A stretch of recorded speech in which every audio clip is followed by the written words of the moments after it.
I found my son asleep in a frozen car at O'Hare Airport. His two 5-year-old boys huddled against him under a thin, worn blanket. When I asked where the $325,000 I gave him for his business had gone, he didn't argue. He just looked at me with empty eyes and whispered, "Tiffany took it all. And she says I'm insane." I told him to pack his things. No one was taking my son, my grandsons, or his dignity while I was still breathing. That night, I stopped being a retired father and became the man who built half of Chicago because protecting my family has always been my real job. Hello everyone, I truly appreciate you being here with me. Take a moment and tell me in the comments where you're watching from. It means more than you think, and I read everyone. And please note, parts of this story have been creatively adapted to better convey its lessons. Any resemblance to real people or places is unintentional, but the emotional truth remains genuine. It was 11 at night, and the wind at O'Hare International Airport cut through my wool coat like a knife. The thermometer on the terminal wall read 17 degrees Fahrenheit, which is about -8 Celsius. I had just landed from a 2-week trip to Dubai, where I was consulting on a skyscraper project. I was tired. I was jet-lagged. I just wanted to get my truck and drive home to my warm estate in Lake Forest. I took the shuttle bus to Economy Lot G, the cheapest long-term parking available. I usually park in the garage, but the construction on the main terminal had forced everyone out to the remote lots. As I walked down aisle 14 searching for my black Ram 1500 Limited, I saw something that made me stop dead in my tracks. Tucked away in a dark corner, half hidden behind a concrete pillar, was a silver 2020 Ford Explorer. I knew that car. I bought that car. It was the wedding gift I gave to my son Daniel and his wife Tiffany 5 years ago, but it shouldn't have been here. Daniel lived in a 4-bedroom house in Naperville. He had a heated garage. Why was his car sitting in the cheapest lot at the airport covered in 3 inches of gray slush? I walked closer, my boots crunching on the frozen asphalt. The windows were fogged up from the inside. Someone had taped pages of the Chicago Tribune over the rear windows to block out the harsh orange light of the parking lot lamps. I wiped a circle of frost off the driver's side window and peered inside. My heart stopped. My son Daniel, a 32-year-old software engineer who graduated top of his class, was slumped over the steering wheel. He was wearing 3 hoodies and a beanie cap. He was asleep, but his breathing was shallow. I looked into the back seat and felt a physical blow to my chest. My twin grandsons, Leo and Max, were curled up together like puppies under a dirty fleece blanket. They were awake. Leo was holding a sleeve of stale Ritz crackers and handing one to his brother. Their little noses were red from the cold. I didn't think. I reacted. I pounded my fist on the glass. "Daniel, open this door." Daniel jerked awake. His eyes were wide with terror. He scrambled backward, putting his hands up as if he expected to be hit. He didn't see his father. He saw a threat. He rolled down the window just a crack, his voice trembling. "Please, officer, we are leaving. We just needed to rest for an hour. Please don't tow us." "It wasn't a police officer, Daniel. It's me. Open the damn door." He squinted his eyes, adjusting to the darkness. "Dad." I ripped the door open. The smell hit me instantly. Stale air, unwashed bodies, and fear. The car was freezing. The engine was off to save gas. My son, the man I raised to be strong and independent, looked at me and crumbled. He didn't just cry. He shattered. He buried his face in his hands and sobbed with a sound that I will never forget as long as I live. I leaned in and unlocked the back doors.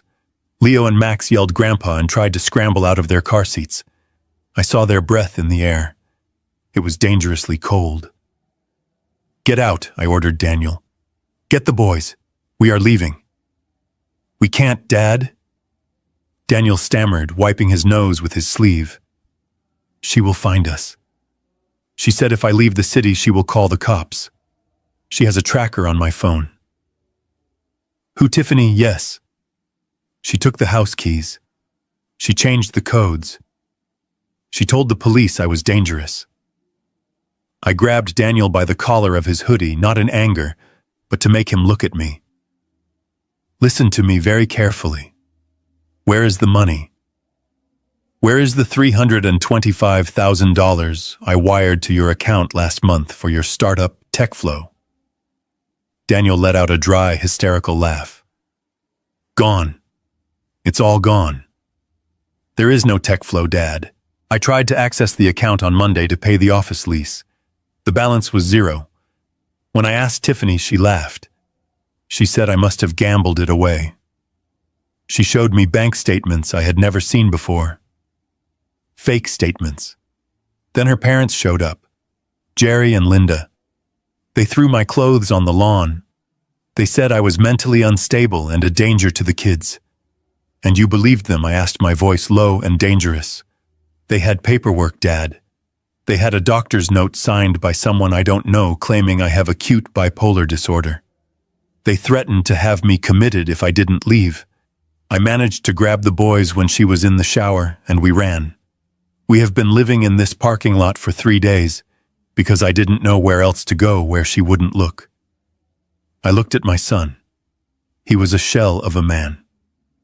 Broken by the woman he adored. Betrayed by the family he tried to support.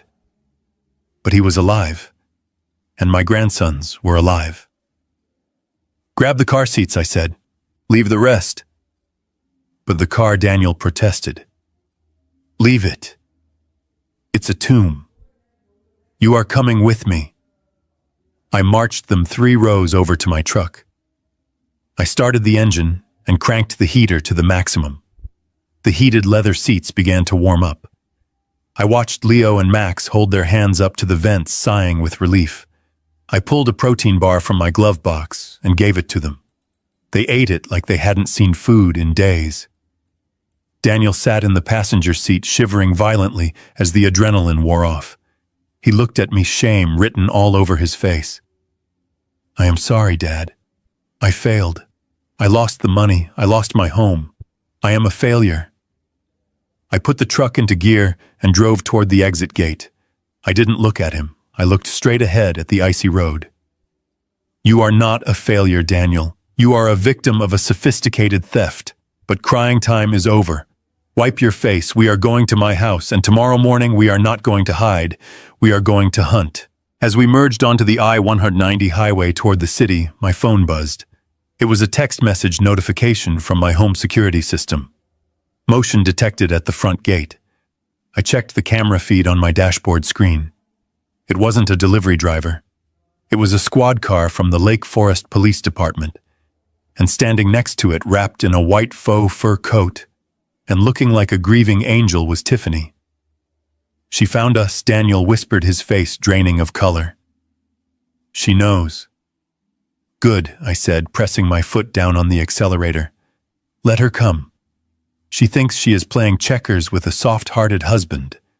She is about to find out she is playing chess with a man who clawed his way up from the construction pits of Chicago.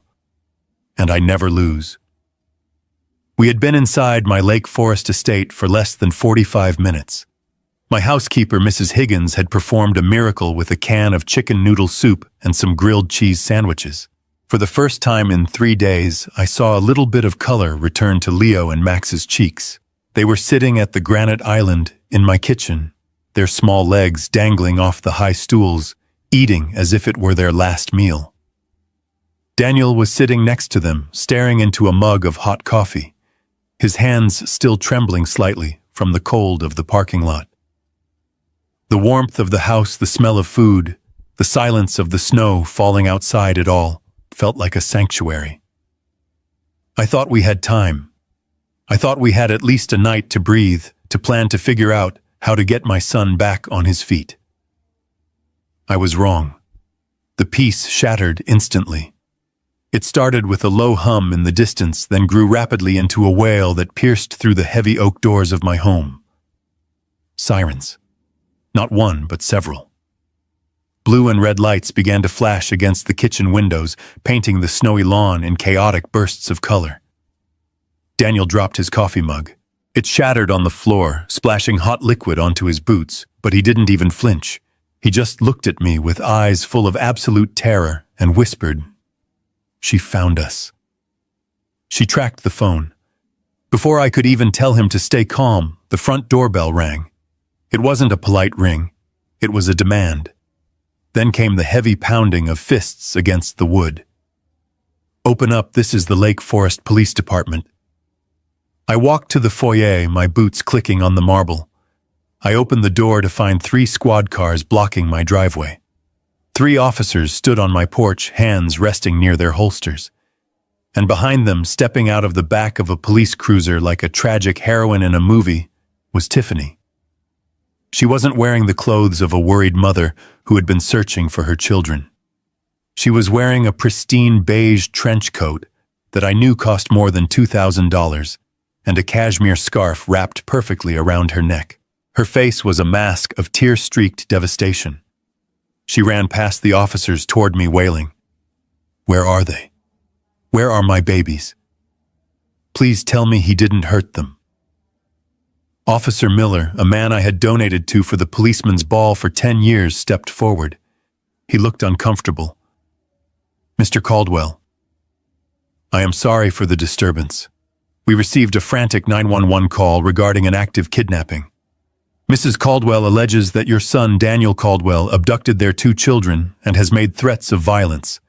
We have an emergency custody order signed by a judge less than an hour ago." I looked at the paper he shoved toward me. It was a protective order granting Tiffany full temporary custody based on immediate danger. It claimed Daniel was suffering from acute bipolar episodes and was a flight risk. "This is ridiculous," I said, keeping my voice level. "My son is in the kitchen feeding his children soup. He is not a kidnapper. He is a father protecting his kids from homelessness." Tiffany pushed past the officer rushing into the house. "Leo, Max, Mommy is here." I turned to see Daniel standing in the hallway entrance, shielding the boys behind his legs. When Leo and Max saw their mother, they didn't run to her. They froze. They looked at Daniel, then at her, confused and frightened by the noise and the uniformed men crowding into their grandfather's hallway. "He has them," Tiffany screamed, pointing a manicured finger at Daniel. "Grab him. He said he would drive the car off a bridge. He is unstable." 2 officers moved past me. Daniel stepped back, raising his hands. "No, please. I didn't say that. I just took them to get food. She locked me out." "Sir, step away from the children," one officer commanded, his hand on his taser. Daniel looked at me, panic rising in his chest. "Dad, tell them. Tell them she is lying." I stepped between the officers and my son. "Gentlemen, stand down. This is my house. My son is unarmed. He is exhausted. He is not a criminal, Mr. Caldwell," Officer Miller said firmly, putting a hand on my arm. "Do not interfere. We have a court order. If you obstruct this, we will have to arrest you too. And that won't help your grandkids." I knew he was right. If I got arrested tonight, Daniel would have no one. I had to swallow my rage. I had to step aside. It was the hardest thing I have ever done. I watched as they grabbed Daniel. They spun him around and pushed him against the wall. They handcuffed him in front of his sons. Leo started to scream. "No, Daddy. Leave Daddy alone." Max started to cry, a high-pitched sound that tore through my heart. Tiffany swooped in then. She dropped to her knees, hugging the boys, but her eyes weren't on them. Her eyes were scanning the room, checking the furniture, looking at me. She was performing. "It's okay, babies. Mommy is here. The bad man can't hurt you anymore. We are going home." Daniel was struggling, tears streaming down his face. "Tiffany, tell them. Tell them I just wanted to feed them. Why are you doing this?" She ignored him completely. She stood up, holding a hand of each twin, and began to walk them toward the door. The boys were dragging their feet, looking back at their father, who was being marched out by the officers. As the police led Daniel to the squad car, Tiffany paused near me. The chaotic noise of the scene seemed to fade for a second. She leaned in close, bringing her face next to mine, as if to give me a hug of gratitude. To the officers watching it, looked like a daughter-in-law seeking comfort from a grandfather. But her voice was a whisper of cold, sharp steel. "Dad, I am so sorry you had to see him like this," she hissed into my ear. "I tried to protect you from the truth. Daniel has a problem. A serious gambling problem." I pulled back slightly to look at her, but she held my arm tight. "He didn't invest that money in a startup," she whispered, her eyes wide with fake concern. "He lost it all. Online poker, sports betting. He lost the $325,000 in 2 weeks. He is sick, Dad. He is paranoid. He thinks I am stealing from him because he can't accept what he did." She reached into her oversized designer bag and pulled out a folded stack of papers. She shoved them into my hand. "Here. These are the bank statements. I found them hidden in the garage. Look at the transfers. DraftKings, PokerStars, it is all there. I had to lock him out. I had to protect the boy's college fund before he stole that too. Don't believe the words of an addict, Dad. He needs help, serious help."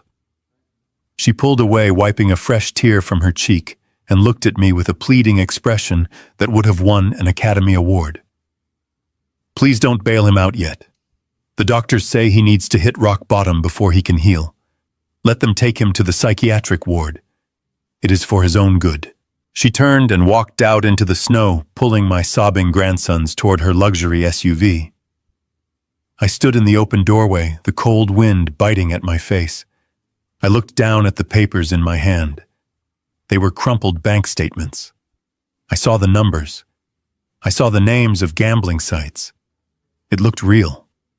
It looked damning. For a split second, doubt crept into my mind. Could Daniel have lied? Could my quiet, brilliant son have a secret demon I didn't know about? Then I looked up.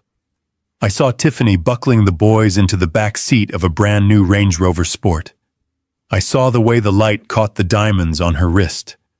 I saw the way she didn't look back at her husband, who was being shoved into the back of a police car like a stray dog. A nurse's salary does not buy a Range Rover. A nurse's salary does not buy a Cartier watch.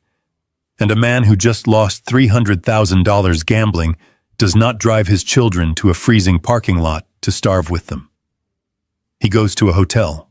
He goes to a friend. He doesn't hide in the dark unless he is terrified of something much worse than debt. I watched the convoy of red and blue lights disappear down my long driveway, taking my entire world with them. I closed the heavy front door and locked it. The house was silent again, but the warmth was gone. I looked at the papers in my hand one more time. "Fake," I said aloud to the empty room. I walked to my office and sat behind my heavy mahogany desk. I didn't call the police station. Not yet. I picked up my phone and dialed a number I hadn't used in 5 years.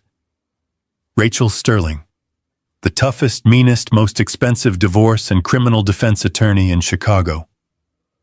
It was midnight, but she answered on the second ring. "Harrison," she said, her voice smoky and alert. "This better be good, or someone better be dead."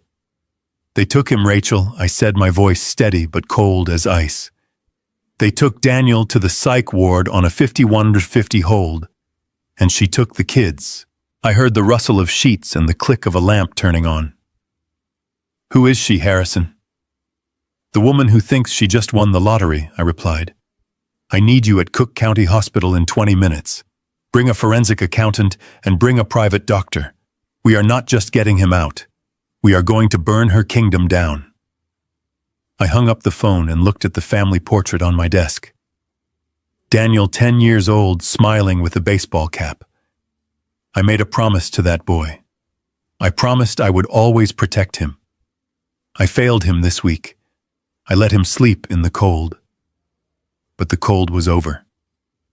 I opened my safe and took out a stack of cash and my black ledger. Tiffany Prescott wanted to play games with mental health and bank statements. She had no idea she had just invited a shark into her kiddie pool. I turned off the lights in the office. It was time to go to work. I stood on the frozen porch of my Lake Forest estate, watching the red tail lights of the police cruiser fade into the winter darkness. My son was in the back of that car, handcuffed, broken, and labeled a danger to himself and others. A 5150 hold. That is the legal code for an involuntary psychiatric commitment. It means for the next 72 hours, Daniel has no rights. He has no voice. He is just a number in the system of Cook County. But it wasn't the police car that held my attention. It was the white Range Rover Sport idling at the end of my driveway. The exhaust plume rose thick and white in the cold air. Tiffany was adjusting the rearview mirror, checking her makeup. I saw the interior light flicker on for a second. In that brief moment of illumination, I saw something that made the bile rise in my throat. She raised her hand to smooth her hair, and the street lamp caught the distinct glint of gold and diamonds on her wrist. It was a Cartier Tank Française. I know watches. I know. I have bought enough of them for clients and partners over the years. That watch retails for at least $8,000. Then there was the car itself, a 2024 Range Rover Sport in Fuji White. That is a $110,000 vehicle. I did the math in my head as the cold wind whipped against my face. A nurse in Chicago makes perhaps $80,000 a year. Daniel had been unemployed for 6 months, pouring every cent into his startup. They were supposedly broke. They were supposedly drowning in debt. Yet as she pulled away, the tires crunching confidently on the snow, she looked like a woman who had just won the lottery. $325,000 missing. A brand new luxury SUV, a diamond watch, and a husband conveniently locked away in a psychiatric ward where no one would believe a word he said. The equation was simple. It was brutal. It was a conspiracy. I turned and walked back into my house. The silence was deafening. The half-eaten grilled cheese sandwiches were still on the counter. Leo's small winter boots were kicked off by the door. The ghost of my family was everywhere. I didn't sit down to grieve. I went straight to my study. The heavy oak door shut with a solid thud, sealing me in with my anger. I sat at my desk and picked up the secure landline. I didn't tremble. My hands were steady. This was business now. I dialed Rachel Sterling. It was nearly 1 a.m. Most lawyers would have their phones off. Rachel was not most lawyers. She answered on the first ring, her voice crisp and devoid of sleep. "Harrison," she said. "I am assuming you are not calling to ask about my health." "They took him, Rachel," I said, my voice low. Tiffany orchestrated a 5150. She claimed he was suicidal and violent. She had a signed affidavit from a doctor I have never heard of. She took the boys. There was a pause on the line, the sound of a pen scratching on paper. "Where did they take him, Cook County General Psychiatric Wing?" "I will meet you there in 45 minutes, Rachel said. "No," I interrupted. "Listen to me. I saw her car. I saw her watch. This isn't just a custody dispute. This is grand larceny and fraud. She stole the seed money I gave Daniel. She is spending it right now. I need you to bring everything. I want a forensic accountant on standby for the morning. But right now, tonight, I need a private doctor. Someone with credentials that can override a county psych evaluation. I need to prove my son is not insane. I need to prove he is being poisoned or gaslit." "I have just the man," Rachel replied, her tone sharpening. "Dr. Eris. He is the former head of psychiatry at Mount Sinai. He owes me a favor. We will meet you at the intake desk. Harrison, bring your checkbook. This is not going to be cheap. I don't care about the cost," I said. "Just get him out." I hung up and walked to the wall safe behind my painting of the Chicago skyline. I spun the dial. Left, right, left. The heavy steel door swung open. I took out a thick envelope of cash and my black ledger. I also took my personal firearm, a Sig Sauer, checked the safety, and then put it back. No. I couldn't bring a weapon into a hospital. I had to fight this war with different ammunition. I grabbed my coat and headed for the garage. I bypassed the sedan and took the truck again. It felt more like a tank.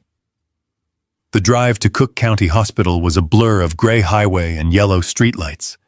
My mind was racing, connecting the dots. Daniel had said he felt groggy. He said he couldn't remember transactions. He said Tiffany found bank statements he had never seen. It was a classic setup. Make the victim look unstable. Isolate him. Strip him of his credibility. Then when he tries to speak the truth, it sounds like the ravings of a madman. I arrived at the hospital at 2:15 in the morning. The emergency room entrance was a chaotic scene of ambulances, police cars, and the desperate energy of the city's night shift.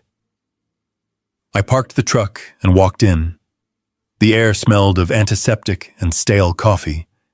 Rachel Sterling was already there. She was standing near the security desk, a striking figure in a sharp black trench coat and high heels that clicked ominously on the linoleum floor. She looked like a shark swimming in a tank of goldfish. Standing next to her was an older man with silver hair and a weary but intelligent face. That had to be Dr. Aris. Harrison Rachel said, nodding to me. She didn't offer a hug. She knew I didn't want one. This is Dr. Aris. We have been blocked at the first checkpoint. The attending nurse says Daniel is under heavy sedation and cannot have visitors for 24 hours. Heavy sedation, I repeated. Of course. They want to keep him quiet. Dr. Aris stepped forward. Mr. Caldwell, if they have administered antipsychotics to a patient who is merely exhausted or under duress, it could cause significant cognitive damage. We need to intervene immediately. I walked up to the reception desk. A young man behind bulletproof glass looked up, bored. Name Harrison Caldwell. I am here for my son Daniel Caldwell. He was brought in 2 hours ago by police. The man tapped on his keyboard. Caldwell. Acute hold. No visitors. Doctor's orders.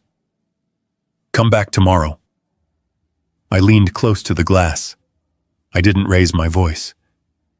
I lowered it. Listen to me, son.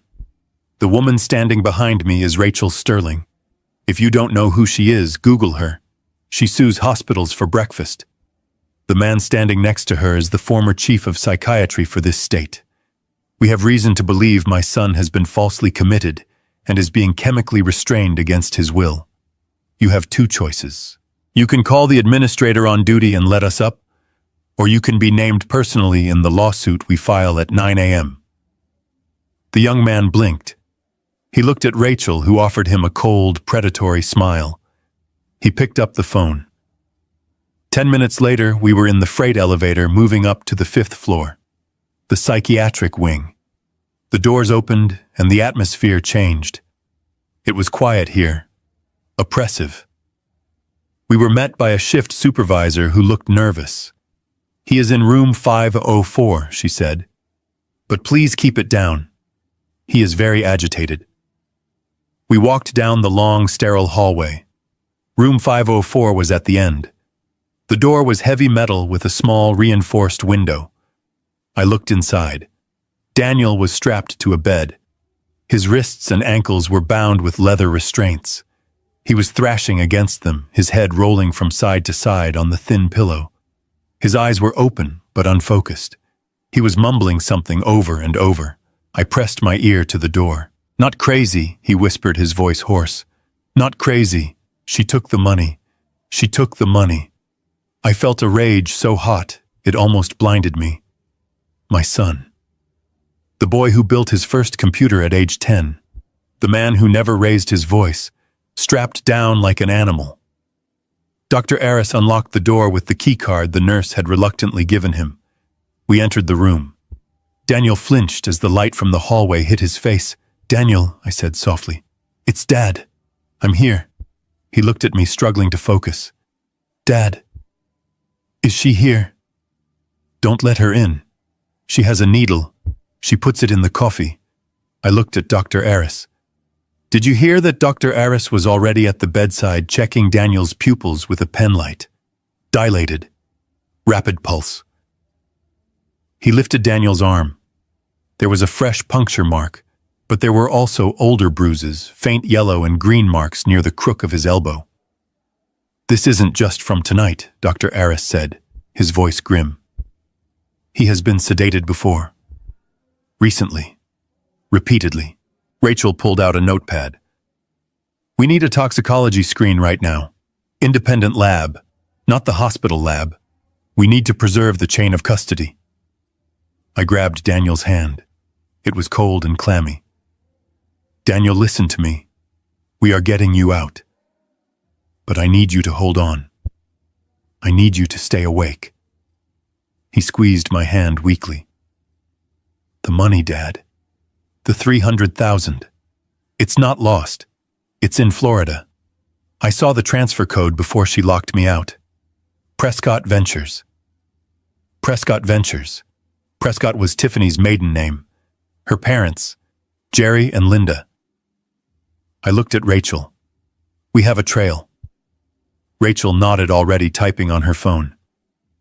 I will have my investigator run it. If that money crossed state lines, this is federal wire fraud. I turned back to my son. I smoothed the hair back from his sweating forehead. You rest now, Daniel. Don't fight the straps. Let Dr. Aris do his work. I am going to find your money. I am going to find your children. And the people who put you in this bed are going to wish they had never heard the name Caldwell. I walked out of the room into the hallway. I needed air. I felt suffocated by the injustice of it. I walked to the window at the end of the hall and looked out at the Chicago skyline. Somewhere out there in a warm bed, Tiffany was probably sleeping soundly, thinking she had won. She thought the 72-hour hold bought her time. She thought it gave her a head start. She was wrong. It didn't buy her time. It bought her a war. I took out my phone and dialed the number for Gus, my private investigator. It was 3 a.m. Gus, I said when he answered. Wake up. I have a job for you. I need you to find a company called Prescott Ventures in Florida. And I need you to find out everything about Jerry and Linda Prescott. I want to know what they eat, where they sleep, and exactly how much debt they are in. And Gus, start looking for a white Range Rover Sport. I want to know where it parks at night. I hung up the phone. The sun was starting to crack the horizon, painting the sky in bruises of purple and gray. Day 1 of the 72 hours had just begun. And I had a lot of work to do. The morning sun hit the gray linoleum of the hospital hallway, but it brought no warmth. It was 9 a.m., and we were standing in the office of the hospital administrator, a man named Dr. Vance, who seemed to shrink physically under the predatory gaze of Rachel Sterling.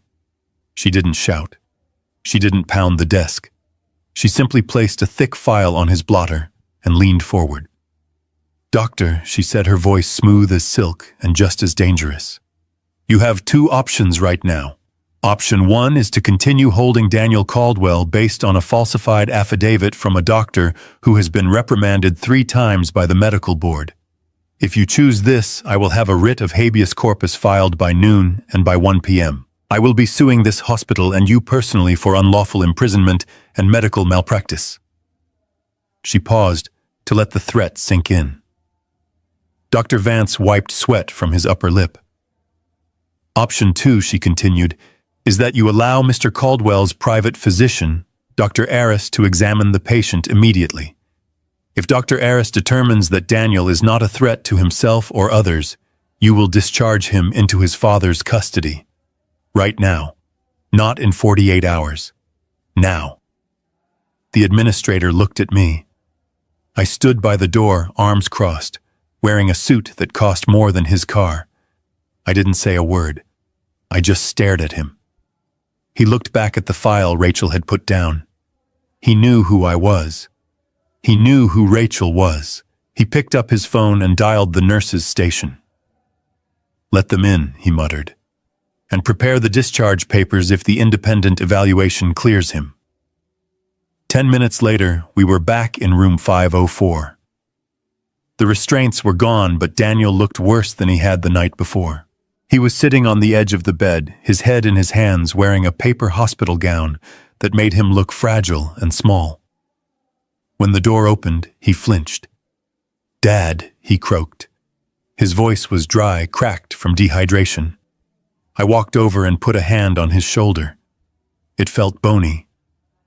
He had lost at least 15 pounds in the last month. "I am here, son. We are leaving. But first, Dr. Aris needs to check you." Daniel looked up. His eyes were bloodshot and rimmed with dark circles. "I am not crazy, Dad. I swear. I didn't gamble the money. I don't even know how to play poker." "I know," I said softly. "I believe you." Dr. Aris moved efficiently. He pulled the privacy curtain and opened his medical bag. He didn't just check Daniel's heart rate or blood pressure. He took out a pair of surgical scissors and a small plastic vial. "Daniel," Dr. Aris said calmly, "I need a sample of your hair, from the root. And I need to draw 2 vials of blood." "Why?" Daniel asked, confusion clouding his face. "Because we need to know what is in your system," I answered for the doctor. "Daniel, think back. The last few weeks. How did you feel in the evenings?" Daniel rubbed his temples. "Tired. So tired. It was weird. I would come home from the office, well, the basement where I was working, and Tiffany would be so sweet. She would make me coffee. She bought this fancy hazelnut creamer. She insisted I drink it. She said I looked stressed. "Coffee," I repeated. "And then what happened?" He frowned, trying to push through the fog in his brain. "I would drink it. It tasted sharp, bitter under the sugar. Half an hour later, the room would start spinning. My legs would feel like lead. I would pass out on the couch. And in the morning, she would show me videos on her phone. Videos of me yelling. Videos of me throwing things. But I didn't remember doing any of it. She told me I was having manic episodes. She said I was dangerous." Dr. Aris exchanged a dark look with me. "That is not mania, Daniel," the doctor said quietly, as he tied a tourniquet around my son's arm. "That is a classic reaction to a high dose of sedatives or dissociative drugs. You weren't having episodes. You were being drugged." Daniel stared at the needle entering his vein, drugged by Tiffany. "We are going to find out," I said. Dr. Aris filled 2 vials with dark red blood. Then he snipped a lock of hair from the back of Daniel's head and sealed it in an evidence bag. "These samples are going to a private lab in downtown Chicago, not the hospital lab. We maintain the chain of custody. If there is poison in your veins, we will find it." Once the samples were secured, Dr. Aris conducted a rapid cognitive assessment. He asked Daniel the date the president to count backward from 100 by sevens. Daniel answered everything perfectly, though slowly. "He is lucid," Dr. Aris declared, turning to the nurse who had been watching from the doorway with a scowl. "He is physically exhausted and shows signs of chemical suppression, but he is not psychotic. He is not suicidal. There is no medical or legal grounds to hold him." Rachel stepped forward, holding a clipboard she had materialized from somewhere. "Sign here, nurse. You are releasing him against medical advice according to your charts, but in accordance with independent expert evaluation. If you refuse, I will call the judge right now." The nurse glared at her, but signed the paper. "Get him out of here," she snapped. "But if he hurts someone, it is on you." "He won't hurt anyone," I said, handing Daniel a bag of fresh clothes I had brought from home. "The only person who is going to get hurt is the one who put him in here." Daniel changed quickly. Jeans, a sweater, boots. He looked like a human being again, though a broken one. We walked out of the psych ward 24 hours after he was admitted, bypassing the 72-hour hold entirely. The power of expensive lawyers, and the truth is a formidable combination. As we reached the lobby, my phone buzzed. It was a text from Gus, the investigator. I stopped to read it. Found the money trail. It didn't go to any gambling site. It went to a shell company in Delaware called Prescott Ventures. And Harrison, you are going to want to sit down for the rest. I didn't sit down. I put the phone in my pocket. We walked out into the biting Chicago winter air.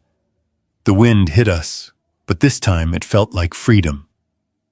"Where are we going?" Daniel asked as he climbed into my truck. "Home, no," I said, locking the doors. "Tiffany knows where I live. She has the police on speed dial. She will claim you escaped. She will try to drag you back. We are going to the safe house." I drove us into the city, merging onto the Kennedy Expressway. We headed downtown toward the towering skyline. I own a building in the Loop, a converted warehouse on Franklin Street. The penthouse is my private retreat. It has a separate elevator, biometric security, and steel-reinforced doors. No one knows about it except my lawyer and my accountant. Not even Tiffany knew it existed. We parked in the underground garage. I led Daniel up to the penthouse. The space was wide, modern, and filled with light from the floor-to-ceiling windows. I poured him a glass of water and handed him a sandwich I had picked up on the way. "You stay here," I told him. "Do not turn on your phone. Do not log into your email. Do not contact anyone. To the world, you are still in the psych ward or missing. Let Tiffany think she won this round. Let her get comfortable." Daniel sat on the leather sofa, looking out at the city covered in snow. "Dad," he whispered. "The boys, Leo and Max. She has them." "I know," I said, my voice hardening. "And we are going to get them back. But we can't do it if you are in a hospital bed or a jail cell. You need to sleep. You need to get that poison out of your system, Dr. Wong. Aris will come by tomorrow to check on you." I walked to the door. "Where are you going?" Daniel asked. "I am going to meet a man about a dog," I said cryptically. "Actually, I was going to meet Gus, because if the money went to Prescott Ventures, that meant Tiffany wasn't working alone. Prescott was her maiden name. Her parents, Jerry and Linda, the ones who threw Daniel's clothes on the lawn, were in on it. This wasn't just a bad marriage. This was a family business, and I was about to bankrupt them. Gus operates out of a nondescript brick building in the South Loop of Chicago, the kind of place you drive past 1,000 times without noticing. There is no sign on the door, just a buzzer with a faded number. I arrived at 4 in the morning, my eyes burning from exhaustion, but my mind was wide awake. The smell of stale coffee and ozone hit me as I walked into his office. It was a room filled with servers humming quietly in the dark and wall-to-wall monitors glowing with streams of data. Gus was sitting behind a desk buried under stacks of paper, looking like he hadn't slept in a week. He didn't offer me a drink. He didn't ask how I was doing. He just swiveled his chair around and pointed to the largest screen on the wall. "Sit down, Harrison." Gus said, his voice gravelly and serious. "You are not going to like this. But you paid for the truth, so here it is." I sat on a folding metal chair, leaning forward, my hands clasped tightly together so to stop them from shaking. "Show me," I said. Gus typed a command, and a map of the United States appeared on the screen. A red line traced a digital path from Chicago to the East Coast. "Let's start with TechFlow," Gus began. "The revolutionary software startup your son invested $325,000 in. According to the paperwork Daniel signed, it is a limited liability company registered in Delaware. That is standard for tech companies. Tax benefits. Privacy. It all looks legitimate on paper." He zoomed in on the map, focusing on a street address in Wilmington, Delaware. But when I ran a physical verification of the registered address, I didn't find a server farm. I didn't find a software lab. I found this. He pulled up a Google Street View image. It was a rundown strip mall. The address corresponded to a business called Suds and Duds, a coin-operated laundromat next to a liquor store. I stared at the image. A laundromat. My son's future, my hard-earned money, was invested in a place that smelled of bleach and cheap detergent. TechFlow is a shell, Gus said flatly. It has no employees, no product, no intellectual property. It was incorporated 3 weeks before you wired the money. And the registered agent is a lawyer in Miami who specializes in setting up ghost companies for people who don't want to be found. So it was a scam from day one, I said, feeling a cold knot of rage tighten in my stomach. It gets worse, Gus said. He tapped another key. The red line on the map shot down the coast all the way to Florida.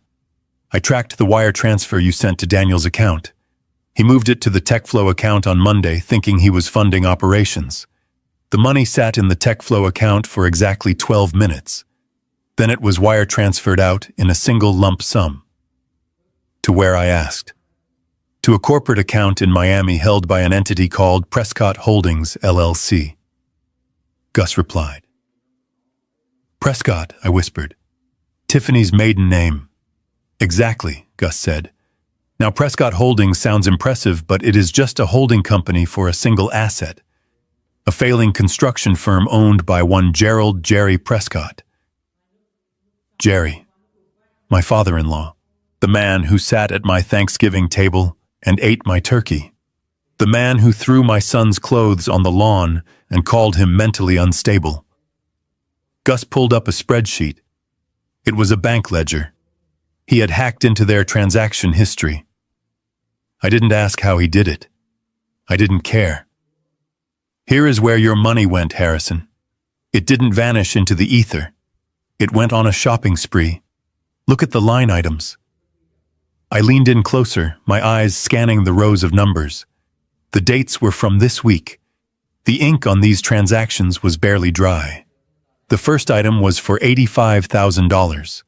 The recipient was the Seminole Hard Rock Hotel and Casino in Hollywood, Florida. Jerry paid off a marker, Gus explained. I dug into his credit report. The man is a degenerate gambler. He was underwater. He was facing foreclosure on his house, and he had bookies breathing down his neck. Your money saved his kneecaps. I felt a wave of nausea. Tiffany had looked me in the eye and told me Daniel had a gambling problem. She had printed out fake statements to frame my son for the very vice her own father was drowning in. It was a projection of the highest order. A lie so bold it was almost impressive. Keep reading, Gus said. The next item was a wire transfer for $112,000 to Land Rover Gold Coast in downtown Chicago. I closed my eyes. The white Range Rover Sport. The car I saw her driving tonight. The car she put my grandsons in. She bought it with my money. She stole from her husband, devastated his life, and then treated herself to a luxury SUV to drive away from the wreckage. And the rest, I asked, my voice barely a whisper. Gus highlighted a series of transactions. $45,000 to Royal Caribbean Cruise Lines. A booking for the owner's suite on the Icon of the Seas for next month. 5 passengers. Jerry, Linda, Tiffany, Leo, and Max. They are going on vacation, I said, the realization hitting me like a hammer. They destroyed my son, had him committed to a psych ward, stole his inheritance, and now they are planning to take my grandsons on a tropical cruise to celebrate. There is more, Gus said, scrolling down. Tuition payments, $5,000 to Bright Horizons Academy, spa treatments at the Peninsula Hotel, designer clothing boutiques on Michigan Avenue. Harrison, they are eating your money. They are living like kings on the corpse of your son's dignity. I stood up and walked to the window. The city lights of Chicago blurred before my eyes. I wasn't sad anymore. Sadness is a weak emotion. I was furious. I was filled with a cold, hard resolve that I hadn't felt since my early days in construction, when union bosses tried to shake me down. They think I am just a checkbook, I said to the glass. They think Daniel is weak and I am old. They think they got away with it. They made a mistake, Gus said from behind me. A big one. What mistake? Gus typed on his keyboard again. When they set up Prescott Holdings, Jerry got sloppy. He listed himself and his wife, Linda, as the primary officers, which is standard. but he added a third silent partner to the LLC operating agreement 3 days ago. Who, Tiffany Prescott Caldwell Gus said. She is a 20% shareholder in the company that received the stolen funds. That connects her directly to the fraud. She can't claim she didn't know. She can't claim her parents did this without her.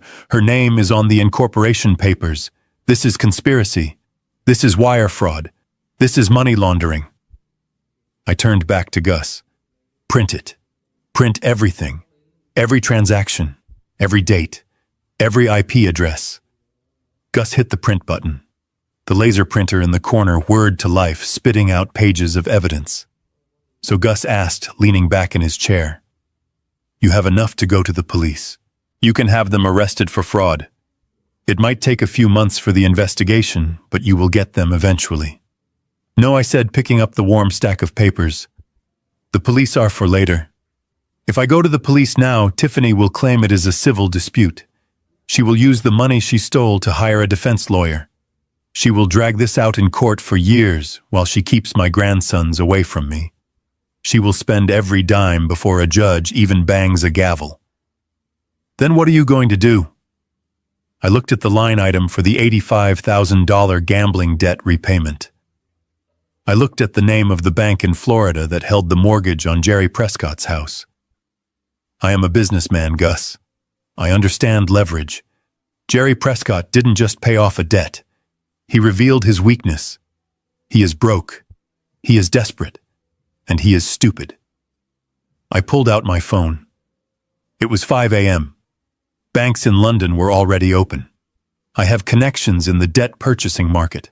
I am not going to arrest them, Gus. Not yet. I am going to buy them. I am going to buy Jerry Prescott's debt. I am going to buy the note on his house. I am going to become the man who owns the roof over their heads. And then when they are sitting comfortable in their stolen life thinking they are safe, I am going to pull the rug out from under them so hard they will wish they had never been born. I put the papers in my briefcase. Gus, find out who holds the mortgage on Jerry's house in Boca Raton, and find out if he has any other outstanding loans. I want to own every cent he owes. Gus smiled a slow, predatory grin. You are going to foreclose on your in-laws. I am going to evict them from their lives, I corrected him. I walked out of the office into the pre-dawn light. The city was waking up. People were going to work unaware that a war had just been declared in their midst. I got into my truck and placed the thick file of evidence on the passenger seat. Tiffany wanted a lifestyle she didn't earn. She wanted a Range Rover and a Rolex. She was about to find out that the price of those things was everything she had. I started the engine. Next stop, the school. I needed to see exactly where my money was going, because I had a feeling Bright Horizons Academy wasn't the only lie in Tiffany's ledger. It was 8 in the morning when my phone vibrated against the leather console of my truck. I was parked 3 houses down from the home I had helped Daniel buy, the engine idling quietly, the heater battling the Chicago freeze. I picked up the phone. It was a text from Tiffany. Dad, I hate to ask you this with everything going on, but Leo and Max need their tuition paid for this month. Bright Horizons is threatening to give their spots away if we don't pay by noon. It is $5,000. Please do it for the boys. I stared at the screen. Bright Horizons. I knew the place. It was one of the premier early learning centers in the city. They taught Mandarin and violin to 3-year-olds. It was exactly the kind of place Daniel would want for his sons. It was also exactly the kind of place Tiffany would use to bleed me dry. I didn't reply. Instead, I put the truck into gear. Down the street, the garage door of Daniel's house opened. The white Range Rover Sport backed out, its pristine paint gleaming against the dirty snowbanks. Tiffany was behind the wheel, wearing large sunglasses and looking every inch the grieving, stressed mother she pretended to be. She turned left, heading toward the highway. I followed, keeping 2 cars between us. I expected her to head north toward the suburbs where Bright Horizons had its campus. But she didn't. She merged onto the Dan Ryan Expressway and headed south. We drove past the skyline, past the tourist spots, past the gentrified neighborhoods. The scenery began to change. The glass towers were replaced by crumbling brick factories and vacant lots. We were heading into the deep south side, an area where luxury SUVs usually didn't go unless they were lost or looking for trouble. She exited the highway and navigated through a maze of potholes and cracked pavement. The streets were lined with houses that had boarded up windows and yards filled with frozen trash. I felt a cold knot tighten in my stomach. This wasn't the route to an elite international school. Tiffany slowed down and pulled up to the curb in front of a dilapidated single-story house. There was no sign. There was no playground. There was just a chain-link fence that was rusting and bending under the weight of the snow. A hand-painted wooden board nailed to the porch read, "Miss Tanya's Child Care." I parked around the corner and watched through my telephoto lens. Tiffany got out. She didn't look happy. She opened the back door and pulled Leo and Max out. They weren't wearing their new winter coats. They were wearing thin jackets. Leo was clutching his backpack like a shield. She marched them to the front door. She didn't hug them. She didn't kneel down to say, "Have a good day." She rang the bell, and a heavy-set woman in a stained sweatshirt opened the door. Tiffany shoved the boys inside, handed the woman a wad of cash, and turned around. The door slammed shut. I sat there gripping the steering wheel so hard my knuckles turned white. I knew places like this. They were unlicensed, unregulated warehouses for children. They cost maybe $400 a month. Tiffany was charging me $5,000 for an Ivy League education and dumping my grandsons in a place that looked like a holding cell. I waited until she drove off, then I took a picture of the house. I marked the GPS coordinates. I wanted to kick that door down and take them, but I couldn't. Not yet. I didn't have the legal standing. Tiffany still had the emergency custody order. If I took them, I would be the kidnapper. I had to leave them there.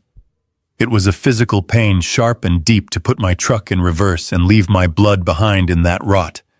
But I had to follow the money. I had to follow the predator.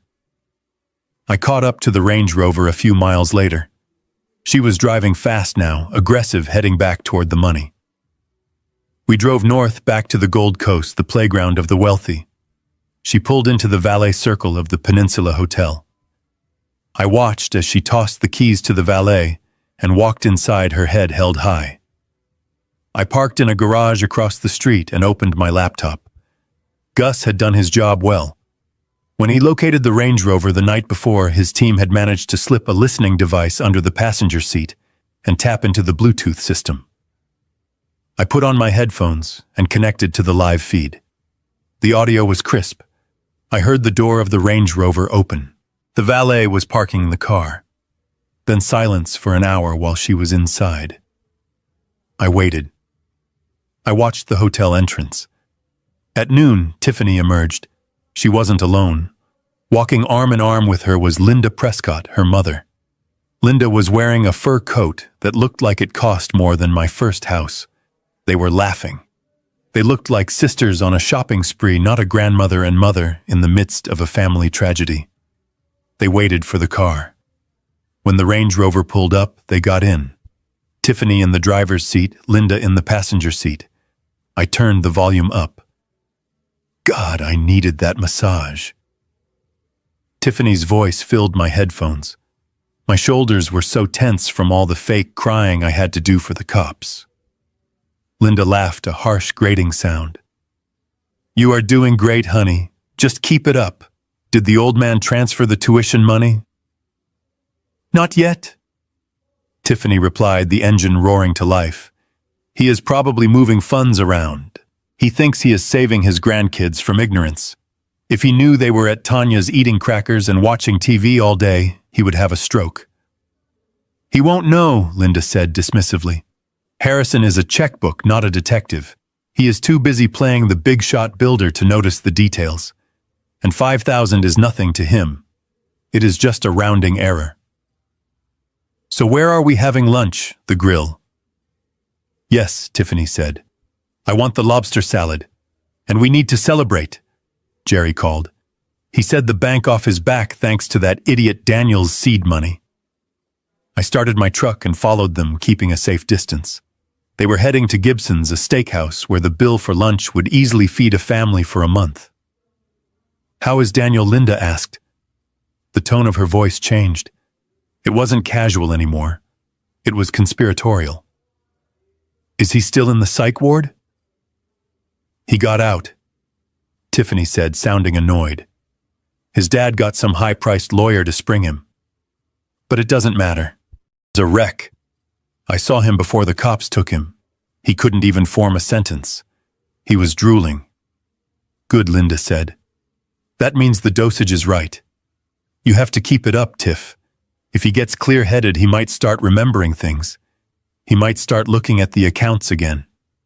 "I don't know how I am going to dose him if he isn't living at home," Tiffany said. "He will come back," Linda assured her. "He has nowhere else to go. He is weak. He loves you. He will come crawling back begging for forgiveness. And when he does, you be the sweet, forgiving wife. You make him a nice dinner. You make him his favorite coffee. And you put a little extra of the special sweetener in it." I felt the blood drain from my face. Special sweetener. That stupid Daniel, Linda continued, chuckling darkly. "He probably thinks he is going crazy. He probably thinks he has genetic bipolar disorder. It is hilarious. You just need to keep him loopy for another month." "Just 1 month." "Why a month?" Tiffany asked. "Because the court hearing for permanent custody is in 3 weeks, Linda explained. "If he shows up to that hearing looking like a zombie stumbling over his words, the judge will give you everything. Full custody, the house, alimony, child support based on the old man's money. We will have total control. And once you have the court order, it doesn't matter if he gets sober. You will own him." I shuddered. It wasn't just greed. It was calculated biological warfare. They were chemically lobotomizing my son to win a court case. "What about Harrison?" Tiffany asked. "He looked suspicious last night." "Harrison is old," Linda scoffed. "He is losing his edge. He is just trying to save face. As long as you play the victim, as long as you keep crying about how much you love Daniel and how worried you are about his mental health, Harrison will be paralyzed. He won't attack the mother of his grandchildren. He is too soft." Soft. I looked at my reflection in the rearview mirror. My eyes were hard. My jaw was set. I had spent 40 years building skyscrapers, fighting unions, negotiating with corrupt city officials, and surviving economic collapses. I had buried a wife. I had raised a family. There was nothing soft about me. I listened as they pulled up to the restaurant. I heard the valet open the door.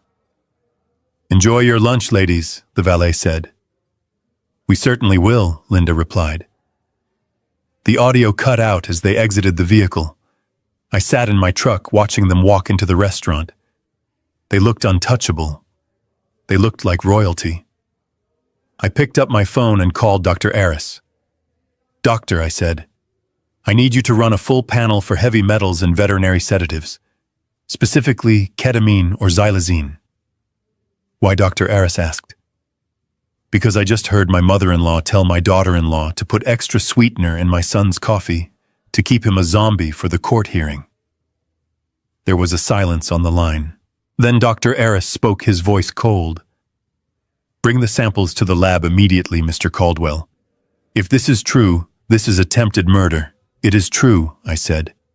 "And Dr. Yes, do not release the results to anyone but me and Rachel Sterling. We are going to need them for the party." "What party?" "The surprise party I am throwing for the Prescott family," I said. I hung up and put the truck in gear. I wasn't hungry. I wasn't tired. I was fueled by a cold, burning hatred that gave me infinite energy. I drove back toward my office. I had bank records. I had a confession on tape. I had photos of the neglect of my grandchildren. But I needed one more thing. I needed the kill shot. I called Gus. "Gus," I said, I want you to look into Jerry Prescott's mortgage in Florida." "I already did," Gus replied. "It is a mess. He is $85,000 in arrears. The bank is threatening foreclosure." "Who holds the paper?" I asked. "A small regional bank. Sunshine State Trust." "Get them on the phone," I said. "I want to buy the note. You want to buy his mortgage. I want to buy his debt." Gus. All of it. Every dime he owes to anyone. I want to be the one who decides if he sleeps in a bed or a box. "Consider it done," Gus said. I drove on. The pieces were falling into place. They thought they were playing a game. They thought they were smart. But they forgot the golden rule of business. Never steal from a man who builds prisons for a living. I was about to construct a cage around them so tight they wouldn't even be able to breathe. And the best part, they would walk into it with a smile thinking they were coming to collect a check. Scene 6 was over. The investigation was done. Now it was time for the execution. It was 6 o'clock in the evening, and the sky outside the penthouse windows had turned the color of a fresh bruise. Inside the safe house, the air was thick with tension. Daniel sat on the edge of the leather sofa, his hands clasping a glass of water so tightly his knuckles were white. He looked better than he had at the hospital, the color returning to his cheeks, but his eyes were still haunted. He looked like a man waiting for a jury to deliver a verdict on his life. The private elevator chimed softly, breaking the silence. The doors slid open, and Dr. Aris stepped out, followed closely by Rachel Sterling. Neither of them was smiling. Dr. Aris carried a thick manila envelope under his arm. Rachel was holding her tablet, her face set in a grim line that I knew meant she was ready for war. I stood up from my armchair. "Do we have it?" Dr. Aris nodded. He walked to the coffee table and placed the envelope down. He didn't sit. He looked at Daniel with a mixture of professional detachment and profound pity. "Daniel," the doctor said, his voice calm and measured, "I need you to listen to me very carefully.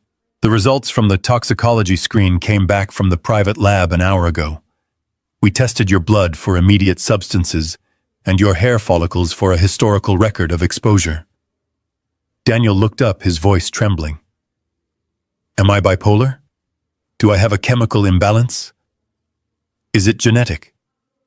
"No," Dr. Aris said firmly. "You do not have bipolar disorder. You do not have schizophrenia. Your brain chemistry is perfectly normal." "Then why?" Daniel whispered. "Why did I lose time? Why did I break the lamps? Why did I scream at the walls?" "Because you were being poisoned," Dr. Aris said. The word hung in the air like smoke. Poisoned.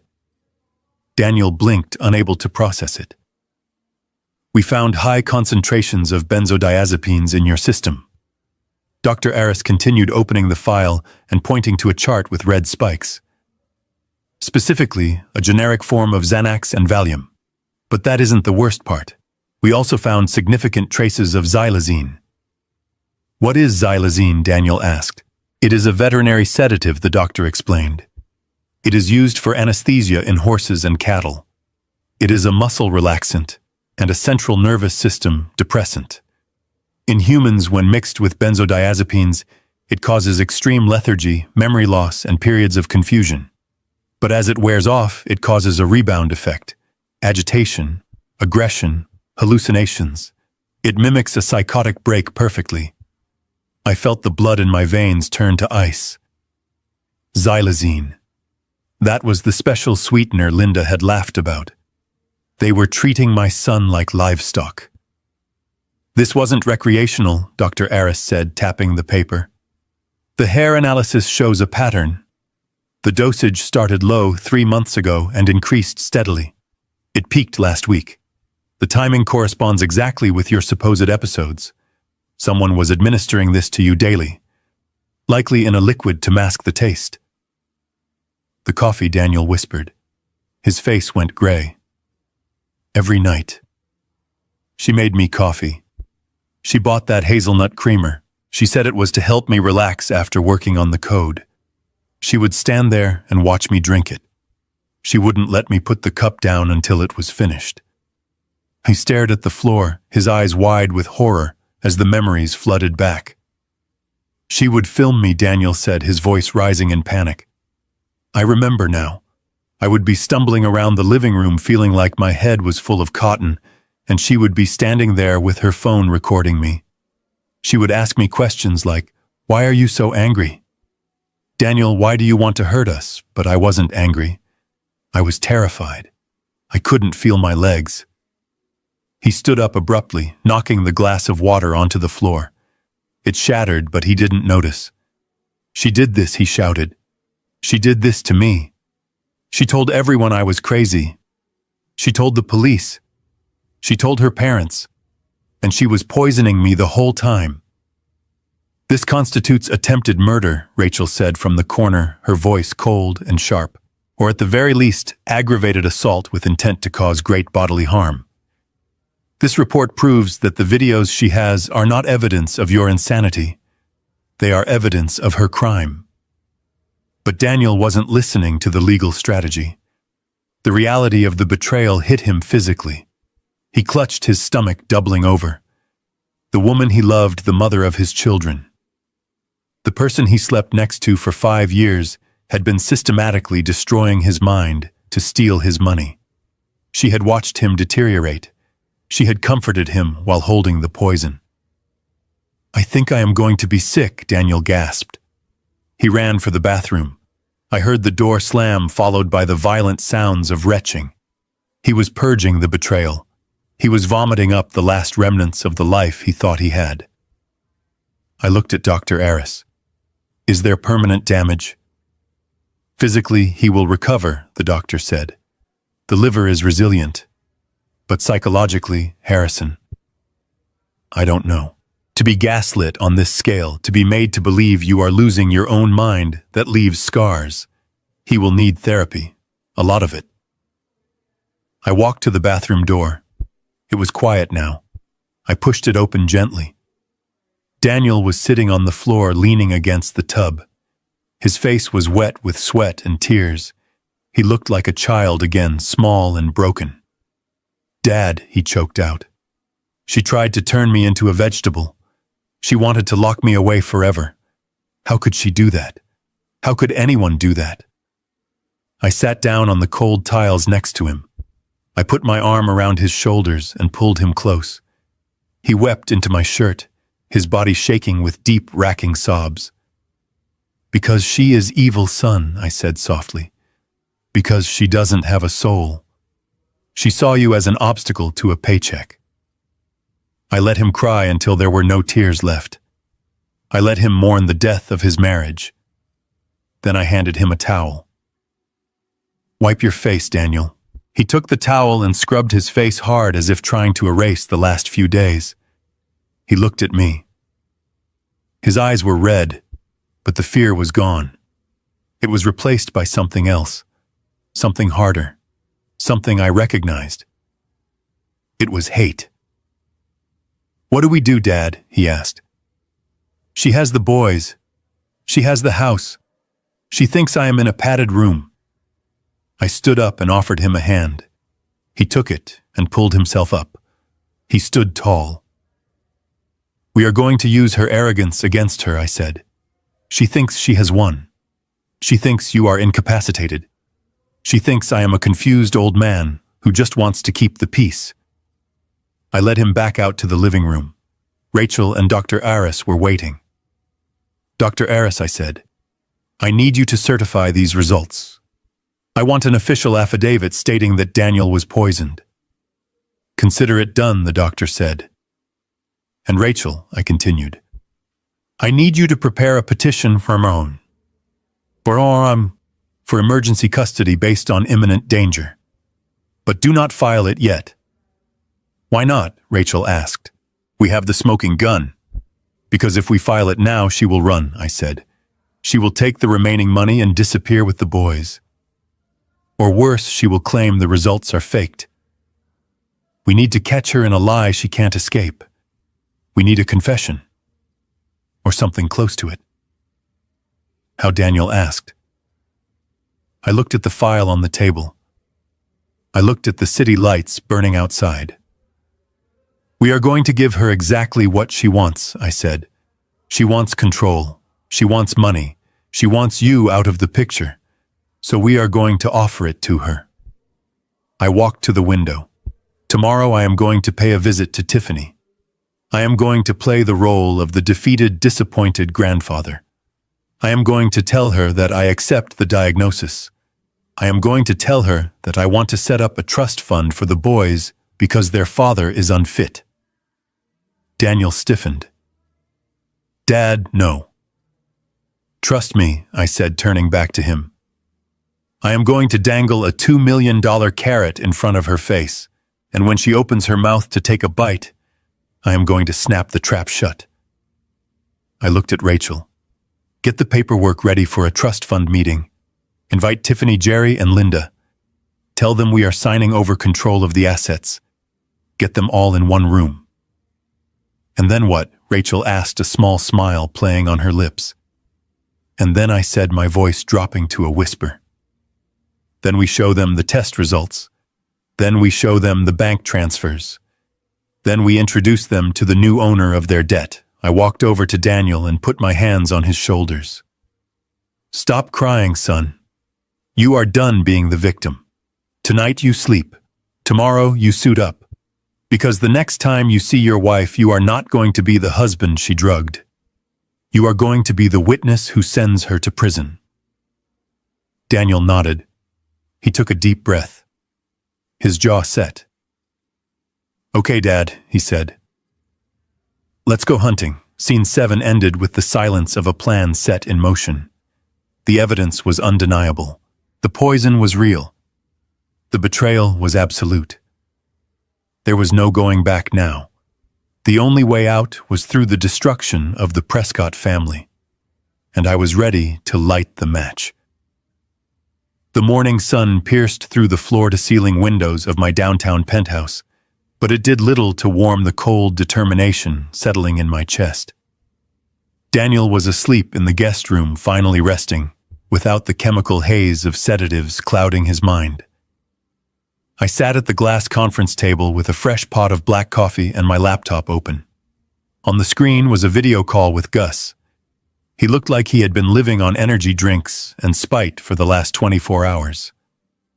Harrison Gus said, his voice crackling slightly over the secure connection. I found the pressure point. And it is not just a crack in the armor.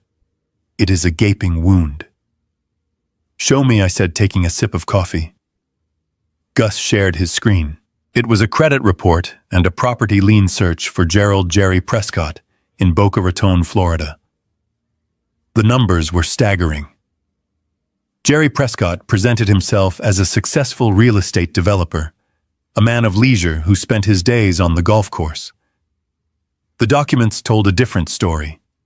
He is drowning, Gus explained, using his cursor to highlight a specific entry.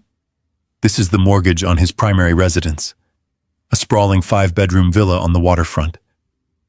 He took out a second mortgage 3 years ago to fund a commercial project that never broke ground. The principal amount is $850,000. I looked at the number. $850,000. It was a significant sum even for a man of means. For a man like Jerry, it was a death sentence. He is in default, Gus continued. He hasn't paid the principal in 6 months. The bank Sunshine State Trust initiated foreclosure proceedings 90 days ago. That $85,000 he wired from Daniel's stolen funds last week. That wasn't to pay off the house. That was just to pay the back interest and the penalties to stop the sheriff from putting an eviction notice on his front door. He bought himself time, maybe 2 months. But the underlying debt is still there and the bank hates him. They view him as a toxic asset. I leaned back in my chair. A toxic asset. In the world of finance, that means a liability you want to get rid of at any cost. Jerry Prescott wasn't just a thief. He was a bad investment. Who is the asset manager handling the file at Sunshine State Trust? I asked.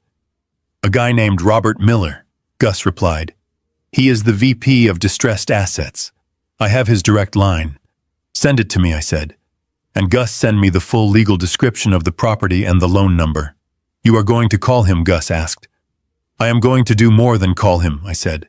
I am going to solve his problem. I hung up with Gus and dialed the number for Sunshine State Trust. It was 9 a.m. in Florida. Banks were open. Business was moving. Robert Miller answered on the third ring. He sounded tired. Dealing with people like Jerry Prescott would make anyone tired. Mr. Miller, I said, keeping my voice professional and authoritative. My name is Harrison Caldwell. I am the principal of Caldwell Holdings in Chicago. You may know my firm. There was a pause. The name Caldwell carries weight in the construction and development world. Yes, Mr. Caldwell Miller said, his tone shifting instantly to respectful. I know of your work. How can I help you? I understand you hold a non-performing note on a property in Boca Raton, I said, getting straight to the point. The borrower is Gerald Prescott. Loan number ending in 459. Miller hesitated. Privacy laws prevent me from discussing specific client accounts, Mr. Caldwell. I understand, I interrupted. I am not asking you to discuss his account. I am calling to make you an offer to purchase the debt. I want to buy the note. In full. Cash. Today. The silence on the other end was heavy. Banks usually sell bad debt for pennies on the dollar to collection agencies. They lose money on every deal. I was offering him a miracle. You want to buy the Prescott note? Miller asked, disbelief coloring his voice. At face value, I want to buy the assignment of the mortgage and the promissory note, I clarified. I will wire you $850,000 plus whatever legal fees and administrative costs you have incurred.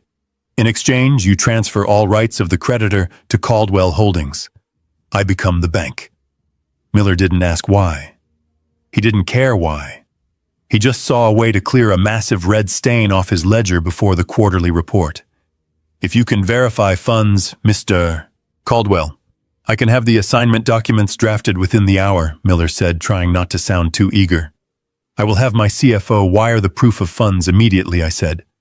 Send the contract to my email. I want this closed by noon. I hung up and called my personal banker. I authorized the transfer. $850,000. It was a lot of money to spend on revenge. But I wasn't just buying a piece of paper. I was buying control. For the next 2 hours, I sat at the table reviewing documents as they came in. The assignment of mortgage, the transfer of lien, the legal power to foreclose. I signed them digitally. I watched the progress bar on the wire transfer move from pending to complete. At 11:45 a.m., my phone pinged. It was an email from Robert Miller. Transaction complete. The file is yours. Pleasure doing business with you, Mr. Caldwell. I closed my laptop and walked to the window. I looked out at the frozen city of Chicago, but my mind was in sunny Florida. I imagined Jerry Prescott sitting by his pool sipping a drink paid for with my son's money.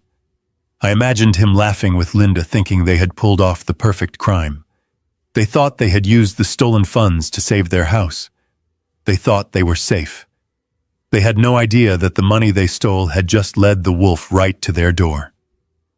By purchasing the debt, I had bypassed the need for a court order. I didn't need to sue them. I didn't need to prove fraud. I simply stepped into the shoes of the bank. And unlike the bank, I had no interest in negotiating. I had no interest in payment plans. I checked the terms of the mortgage. It had a specific clause called the insecurity clause. It allowed the lender to call the entire loan due immediately if the lender reasonably believed the collateral or the borrower's ability to pay was impaired. Given that Jerry was unemployed and living on stolen funds, his ability to pay was non-existent. I could call the loan today. I could send a sheriff to post a foreclosure notice on his gate this afternoon. I could have them on the street by the weekend. But I didn't. I wanted more than just their house. I wanted their hope. I wanted them to walk into the trap willingly. I picked up my phone and called Rachel Sterling. Do you have the paperwork ready for the trust fund meeting? I asked. Yes, Rachel replied. I have drafted a dummy trust agreement. It names Tiffany as the sole trustee of a $2 million educational fund for the boys. It looks very official. Very tempting. Good, I said. Send the invitations. Tell them I want to meet on Friday at your office. Tell them I want to sign everything over so I can retire in peace. Tell them I am tired of fighting. They will come running, Rachel said. They are greedy, Harrison. They won't be able to resist. I know, I said. And Rachel? Yes. Add a clause to the meeting agenda. A review of assets and liabilities. Tell them it is standard procedure for the trust. Wah, cause I want to see Jerry's face when I put the foreclosure notice on the table next to the check he thinks he is getting. I hung up the phone. I felt a cold satisfaction settling in my bones. I was now the owner of my enemy's debt. I held the deed to their sanctuary. They were living in my house. They were sleeping under my roof. And they didn't even know it. I walked into the kitchen to pour another cup of coffee. Daniel was awake, standing by the counter, looking at a picture of Leo and Max on his phone. Did you find anything? He asked, his voice hopeful but scared. I put a hand on his shoulder. I found everything, Daniel, and I just bought us a very big hammer. Get dressed. We have a meeting to prepare for, and you need to look like a man who has lost everything so they don't see the man who is about to take everything back. Scene 8 was complete. The financial noose was around their necks. Now all I had to do was kick the chair. It was Thursday afternoon when I pulled my black Ram truck into the driveway of the Colonial House in Naperville. The house looked exactly as it had the day I bought it for Daniel and Tiffany. The lawn was manicured, the shutters were painted a tasteful slate gray, and the American flag hung limp on the porch. It was the picture of suburban perfection. It was a lie. I sat in the truck for a moment, staring at the front door. I checked my reflection in the rearview mirror. I had to change my demeanor. I couldn't be the shark who had just bought $850,000 worth of debt. I couldn't be the man who had ordered a forensic toxicology screen. I had to be a grandfather. I had to be a tired, defeated old man who was overwhelmed by his son's mental illness and just wanted to ensure his legacy was safe. I slumped my shoulders. I loosened my tie. I let the exhaustion I had been fighting for days finally show on my face. It wasn't hard to act tired. The rage was exhausting. I walked up the path and rang the doorbell. I waited. I knew she was home. Her new Range Rover was parked in the garage. I could hear the faint sound of a television inside. The door opened. Tiffany stood there. She was wearing designer yoga pants and a cashmere sweater, looking fresh and rested. When she saw me, her face immediately shifted into a mask of guarded concern. She didn't invite me in. She stood in the doorway, blocking the view of the interior, like a gatekeeper protecting her fortress. Harrison, she said, her voice cool. I didn't expect to see you. Is he back in the hospital? I looked down at my boots, avoiding her eyes. I let out a heavy sigh. Can I come in, Tiffany? I asked, keeping my voice low and devoid of energy. I just need to sit down for a minute. I have been doing a lot of thinking. She hesitated. She scanned the driveway to make sure I was alone. Seeing no police, no lawyers, just a broken old man, she stepped back. Of course, Dad. Come in. I walked into the foyer. The house smelled of expensive candles, vanilla, and sandalwood. It was clean, immaculate. There were no toys on the floor. It didn't look like a home where children lived. It looked like a staging area for a real estate sale. Where are the boys? I asked, looking toward the living room. They are at school, she lied smoothly. At Bright Horizons. They love it there. It gives them stability while their father is going through this. I nodded, swallowing the bile that rose in my throat. I knew exactly where they were. They were at Miss Tanya's illegal daycare on the south side, probably eating generic cereal while she enjoyed her vanilla candles. But I didn't challenge her. I nodded like a senile fool. "That is good," I said. "Stability is important." I walked into the kitchen and sat at the island. Tiffany stayed on this other side, leaning against the counter, her arms crossed. She was analyzing me, looking for a trap. "What are you doing here, Harrison?" she asked. I rubbed my face with my hands. "I owe you an apology, Tiffany." Her eyebrows shot up. "An apology?" "Yes," I said. "I was angry. I was defensive. When you told me Daniel had a gambling problem, I didn't want to believe it. He is my son. I raised him better than that. But I spoke to the doctors. I saw the way he was acting, the paranoia, the aggression." I looked up at her, making sure my eyes looked watery and defeated. "You were right," I whispered. "He is broken. I don't know if it is drugs or gambling or mental illness, but the man I saw in that hospital, that wasn't my Daniel. And I was wrong to blame you. You were just trying to protect the children." Tiffany's posture relaxed instantly. Her shoulders dropped. A small, triumphant smile touched the corners of her lips before she smoothed it back into a frown of sympathy. "Oh, Dad," she said, her voice dripping with fake sweetness. "I tried to tell you. It has been a nightmare for me. Living with his mood swings. Hiding the money so he wouldn't steal it. I just want him to get better, I know," I said. "And he won't get better if I keep enabling him. I realized that last night. If I give him access to money, he will just lose it again. Or worse." I reached into my jacket pocket. Tiffany flinched, perhaps expecting a subpoena. Instead, I pulled out a leather notebook. I opened it and stared at a page of scribbled numbers. "I am 70 years old, Tiffany," I said. "I am tired of fighting. I built my company from nothing, and I wanted to leave it to Daniel. But I can't trust him.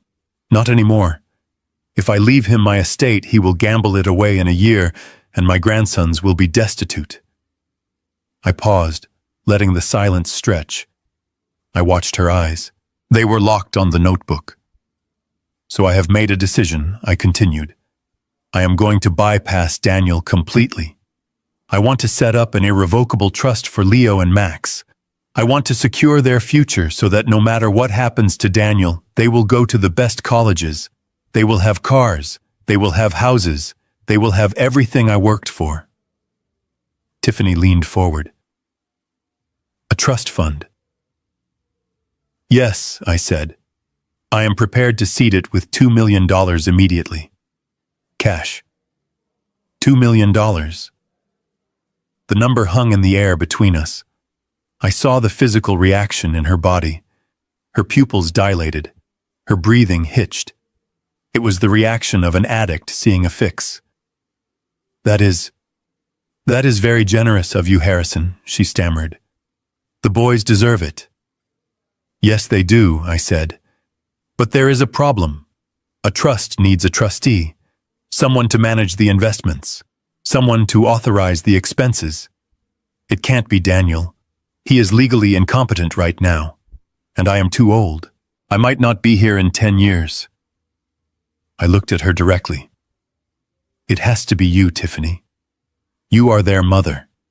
You are the only responsible adult left in this equation. I want to name you the sole trustee. You would have full control over the disbursements for their care, their housing, their lifestyle." "Full control," she repeated, testing the words on her tongue, like a fine wine. "Yes," I said.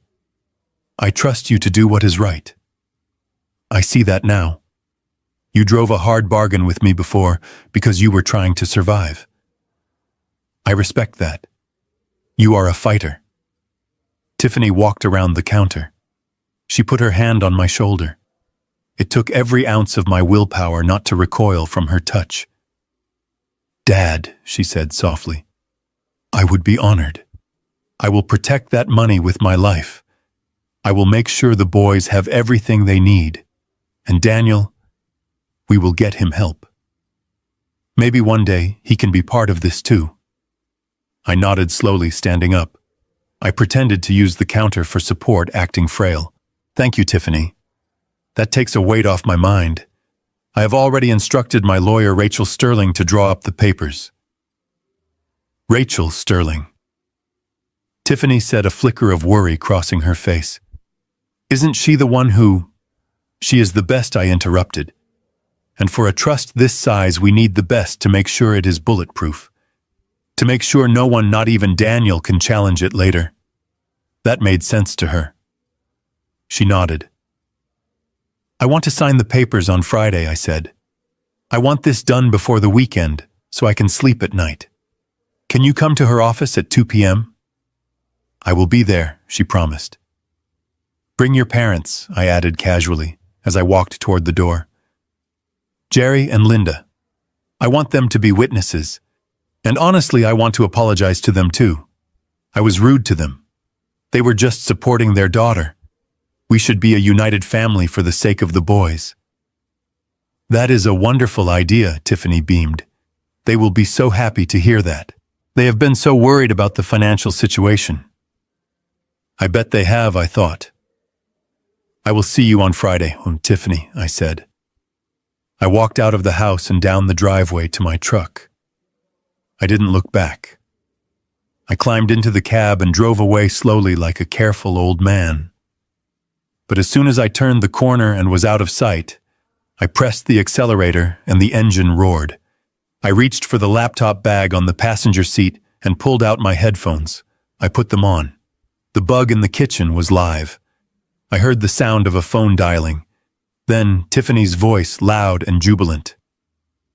Mom. Mom, pick up. You are not going to believe this. There was a pause, then Linda's voice came through the speakers.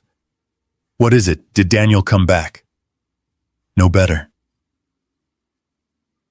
The old man was just here. Harrison. He is broken, Mom. He totally bought the gambling story. He thinks Daniel is a lost cause. Seriously? Linda laughed. I told you he was soft. He wants to give us $2 million, Mom. He wants to set up a trust for the boys, and he wants me to be the sole trustee. Full control. He said it himself. He wants me to manage the lifestyle. $2 million, Linda shrieked. Oh my God. We are rich. We are actually rich. And he wants to meet on Friday to sign the papers.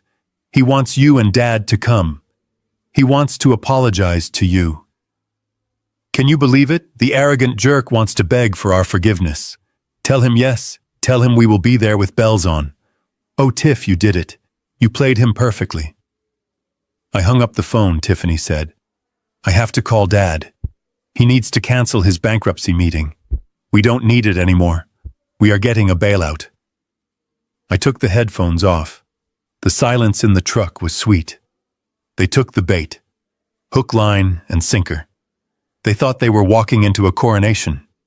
They thought they were going to sign a piece of paper that would fund their parasitic lifestyle for the next 20 years. They had no idea that the only thing waiting for them in Rachel Sterling's office, was a foreclosure notice, a criminal indictment, and the end of their lives as they knew them. I drove toward the construction site of my new high-rise project. I needed to see steel and concrete. I needed to see honest work. I checked my watch. It was Thursday evening, 24 hours. In 24 hours, the trap would snap shut, and I was going to enjoy every single second of it. The conference room at Sterling Law is designed to intimidate. It is on the 42nd floor with floor-to-ceiling windows that offer a panoramic view of the Chicago skyline and the freezing gray expanse of Lake Michigan. The table is a 20-foot slab of polished black marble. The chairs are Italian leather. It is a room where companies are bought, sold, and destroyed. I sat at the head of the table at 1:55 in the afternoon. Rachel Sterling sat to my right, her posture perfect, a stack of documents arranged with surgical precision in front of her. I was wearing my best suit, a charcoal gray Brioni, but I had deliberately slumped my shoulders and left my tie slightly askew. I needed to look like a man who was giving up. At exactly 2 o'clock, the double mahogany doors opened. The receptionist announced the arrival of the Prescott family. They walked in like they were attending a coronation. Tiffany led the way. She was wearing a new navy blue Chanel dress that I knew cost at least $4,000. Her hair was blown out perfectly. She held her head high, projecting the image of the capable, long-suffering wife who was finally getting her due. Behind her came Jerry and Linda Prescott. I had seen their photos in Gus's file, but seeing them in person made my skin crawl. Jerry was wearing a tan suit that was a little too tight, a gold watch that looked flashy but cheap, and a smile that showed too many teeth. He looked exactly like what he was, a desperate gambler who thought he had just hit the jackpot. Linda was draped in jewelry, her eyes darting around the room, assessing the value of everything she saw. Harrison Jerry boomed, walking toward me with his hand extended. "It is so good to see you. Under tragic circumstances, of course, but it is good that we can come together as a family." I stood up slowly, leaning heavily on the table as if my legs were weak. I shook his hand. His palm was sweaty. "Thank you for coming, Jerry," I said, keeping my voice low and weary. "Linda, Tiffany, please sit down." They took the seats opposite us. They looked comfortable. They looked entitled. They looked at the documents on the table like hungry wolves eyeing a wounded deer. Rachel cleared her throat. She didn't smile. "Let us begin," she said, her voice professional and cold. "Mr. Caldwell has instructed me to expedite the creation of the Caldwell Family Trust for the benefit of his grandchildren, Leo and Max. As discussed, the initial funding amount is $2 million. I saw Jerry nudge Linda under the table. Their eyes lit up. $2 million. To them, it was a lifeline. It was freedom from debt. It was more cruises and more gambling. However, Rachel continued, because Mr. Daniel Caldwell is currently incapacitated and unable to manage his affairs, we need to establish a clear chain of custody for the assets. We need to appoint a trustee who has demonstrated full financial responsibility." "That would be me," Tiffany said quickly, straightening her posture. "Harrison said I would be the sole trustee." "Correct," I said, nodding slowly. "I want you to have control, Tiffany. You know what the boys need." Rachel slid a thick document across the black marble. "This is the trust agreement," Rachel explained. "It outlines your powers as trustee. But before you sign the acceptance of funds, we need to clear up some administrative housekeeping regarding your current household finances." "Housekeeping?" Jerry asked, frowning slightly. "Standard due diligence," Rachel said smoothly. "To transfer assets of this magnitude, we need to certify that the trustee has been the primary financial decision-maker for the beneficiaries. We need to prove that Tiffany, and not Daniel, has been managing the household funds effectively. This protects the trust from any future claims Daniel might make if he recovers." It was a brilliant lie. Rachel was framing the trap as a way to protect Tiffany's power. "Oh, absolutely," Tiffany said, eager to prove her dominance. "I have been doing everything. Daniel has been useless for months. I pay the bills, I manage the accounts, I make all the purchasing decisions." "Excellent," Rachel said. She pulled a single sheet of paper from the bottom of the stack and placed it in front of Tiffany. "Hello, everyone. I truly appreciate you being here with me. Take a moment and tell me in the comments where you're watching from. It means more than you think, and I read everyone. And please note, parts of this story have been creatively adapted to better convey its lessons. Any resemblance to real people or places is unintentional, but the emotional truth remains genuine. Then I need you to sign this affidavit of financial responsibility.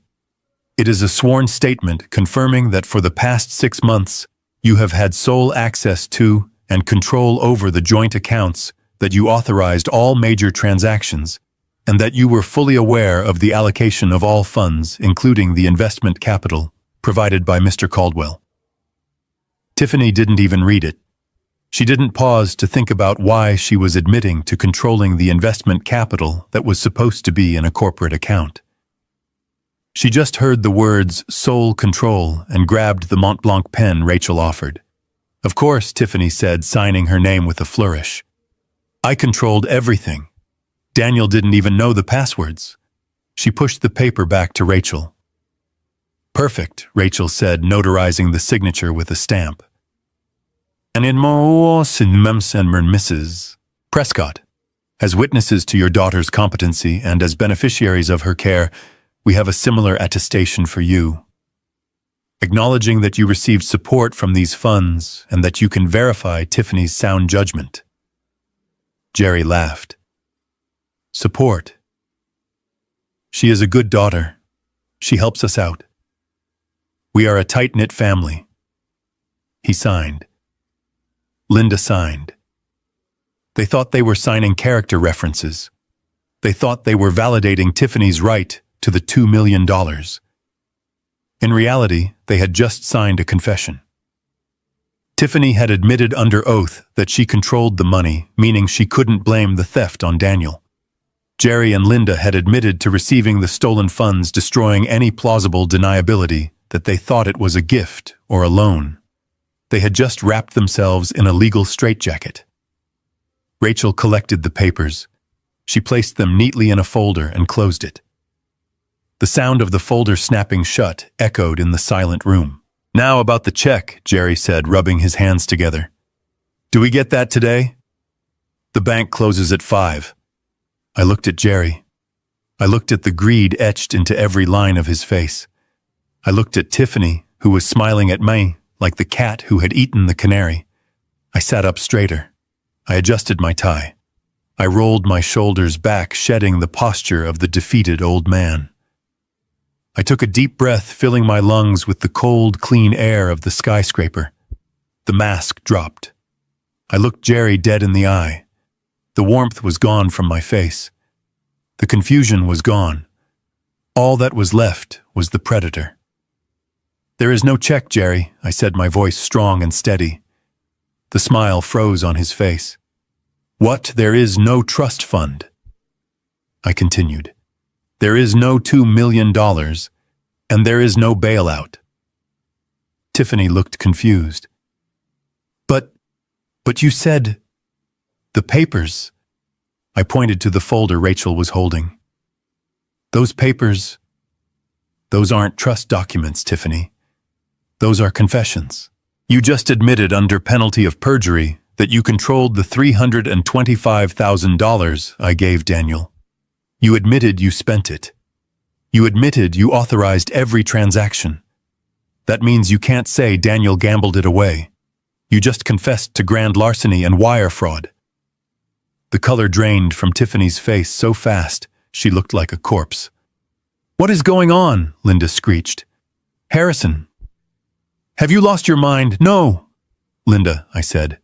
"I found it. Just like I found the transactions to the Hard Rock Casino. Just like I found the invoice for the Range Rover. Just like I found the tuition payments you didn't make while my grandsons sit in a basement daycare." I stood up.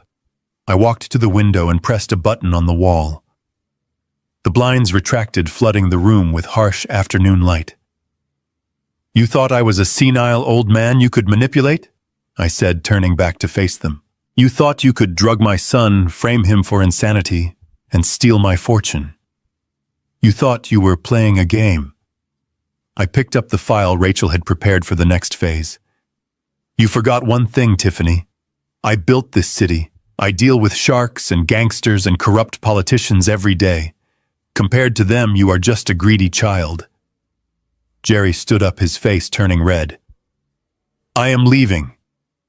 "Come on, Linda. We don't have to listen to this. We are going to sue you."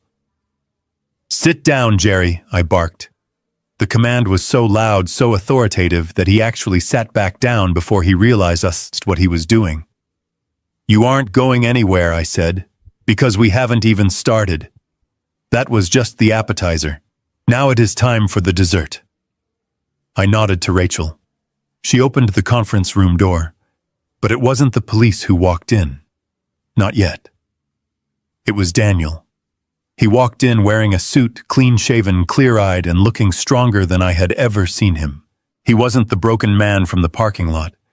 He wasn't the drugged victim from the hospital. He was a father who had come for his children. He walked to the table and stood next to me. He looked at Tiffany. She shrank back in her chair, terrifying recognition dawning in her eyes. "Hello, Tiffany," Daniel said. His voice was ice. "How was the coffee this morning? I hear you ran out of sweetener." The trap was sprung. The door was locked. And now the execution could begin. The silence in the conference room was shattered by the arrival of Daniel.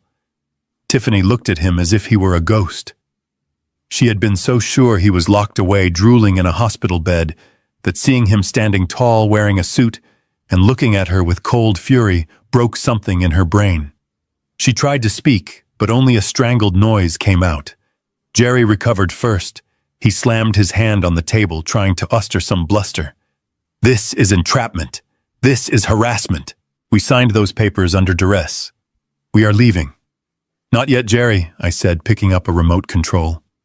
"We haven't even gotten to the entertainment portion of the evening." I pressed a button.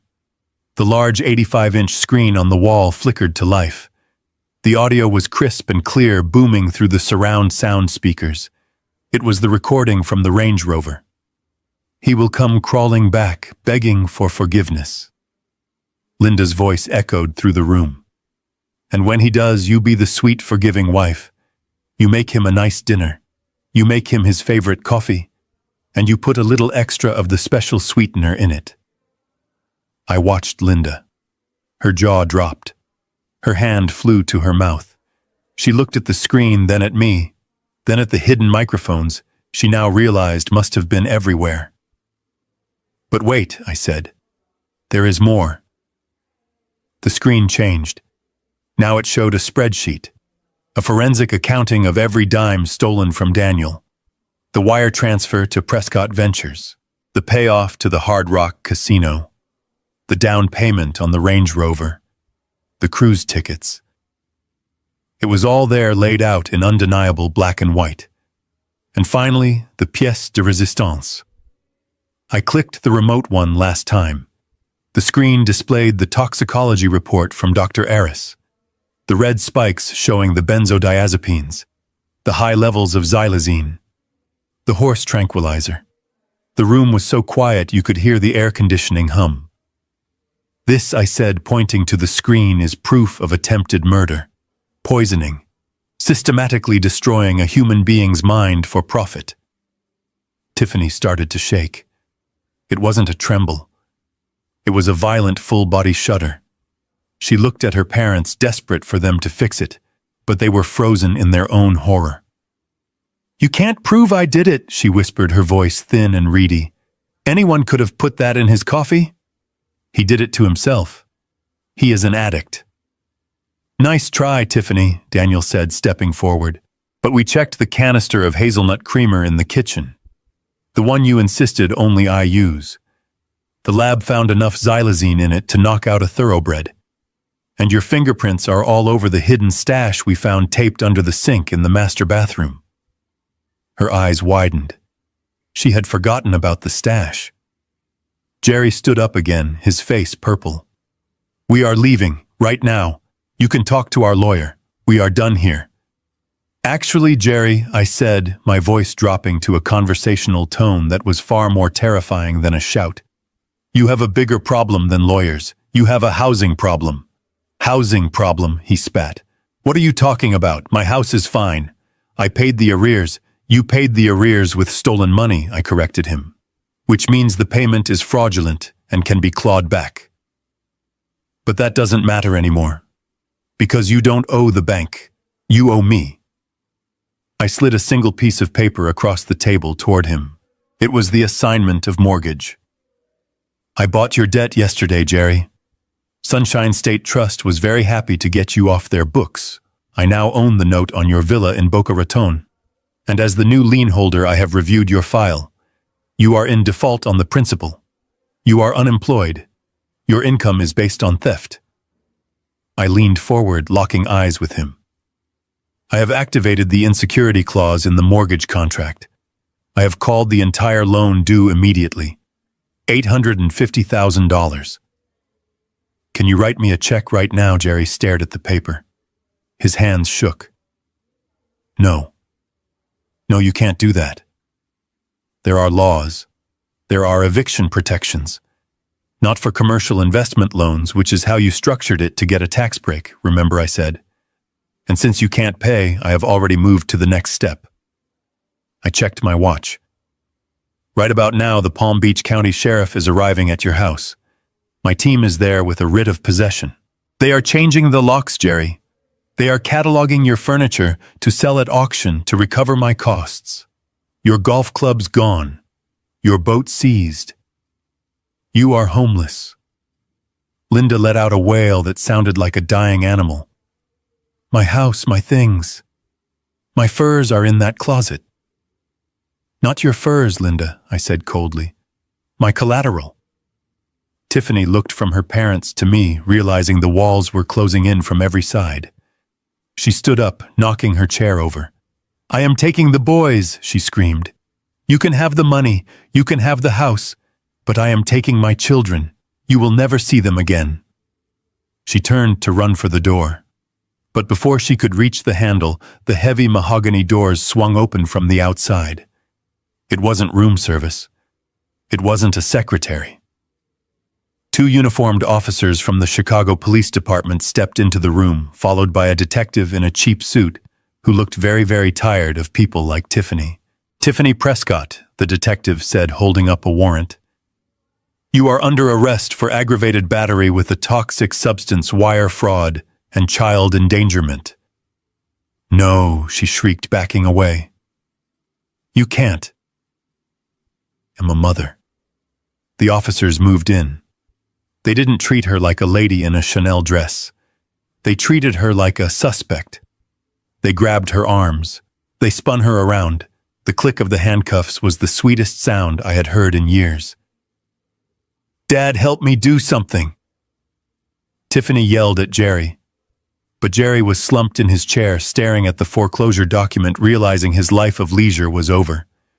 He didn't even look at her. Daniel walked up to her as the officers began to drag her out. He looked at the woman who had vowed to love him, the woman who had tried to erase him. The boys are safe, Tiffany, Daniel said softly. I picked them up from that hellhole daycare an hour ago. They are with Mrs. Higgins eating cookies. Real cookies, not stale crackers in a parking lot. They are going to be fine. They are going to forget you. You can't do this to me, she screamed as they hauled her through the door. I am the victim. He is crazy. He is crazy. Her screams faded down the hallway, cut off by the closing of the elevator doors. The silence returned to the conference room. Linda was sobbing quietly into her hands. Jerry was staring at the wall, a broken man. I stood up and buttoned my jacket. Rachel, I said, please show Mr. and Mrs. Prescott out, and make sure they understand that if they step foot in Illinois or Florida again, I will have them arrested for conspiracy. They have 24 hours to vacate the state. Where will we go? Linda whimpered. We have nothing. I looked at them with zero sympathy. I hear the weather is nice in North Dakota, I said, and I hear they are hiring at the gas stations. It is honest work. You should try it sometime. I walked out of the room, Daniel by my side. We didn't look back. We took the elevator down to the lobby and walked out into the cold Chicago afternoon. The wind was still biting, but for the first time in a week, the sun felt warm on my face. It is over, Dad, Daniel said, taking a deep breath. No, son, I said, putting my arm around him. It is just beginning. Now we rebuild. And as we walked toward my truck, I knew that the hardest part of the construction was done. We had cleared the rubble. We had removed the rot.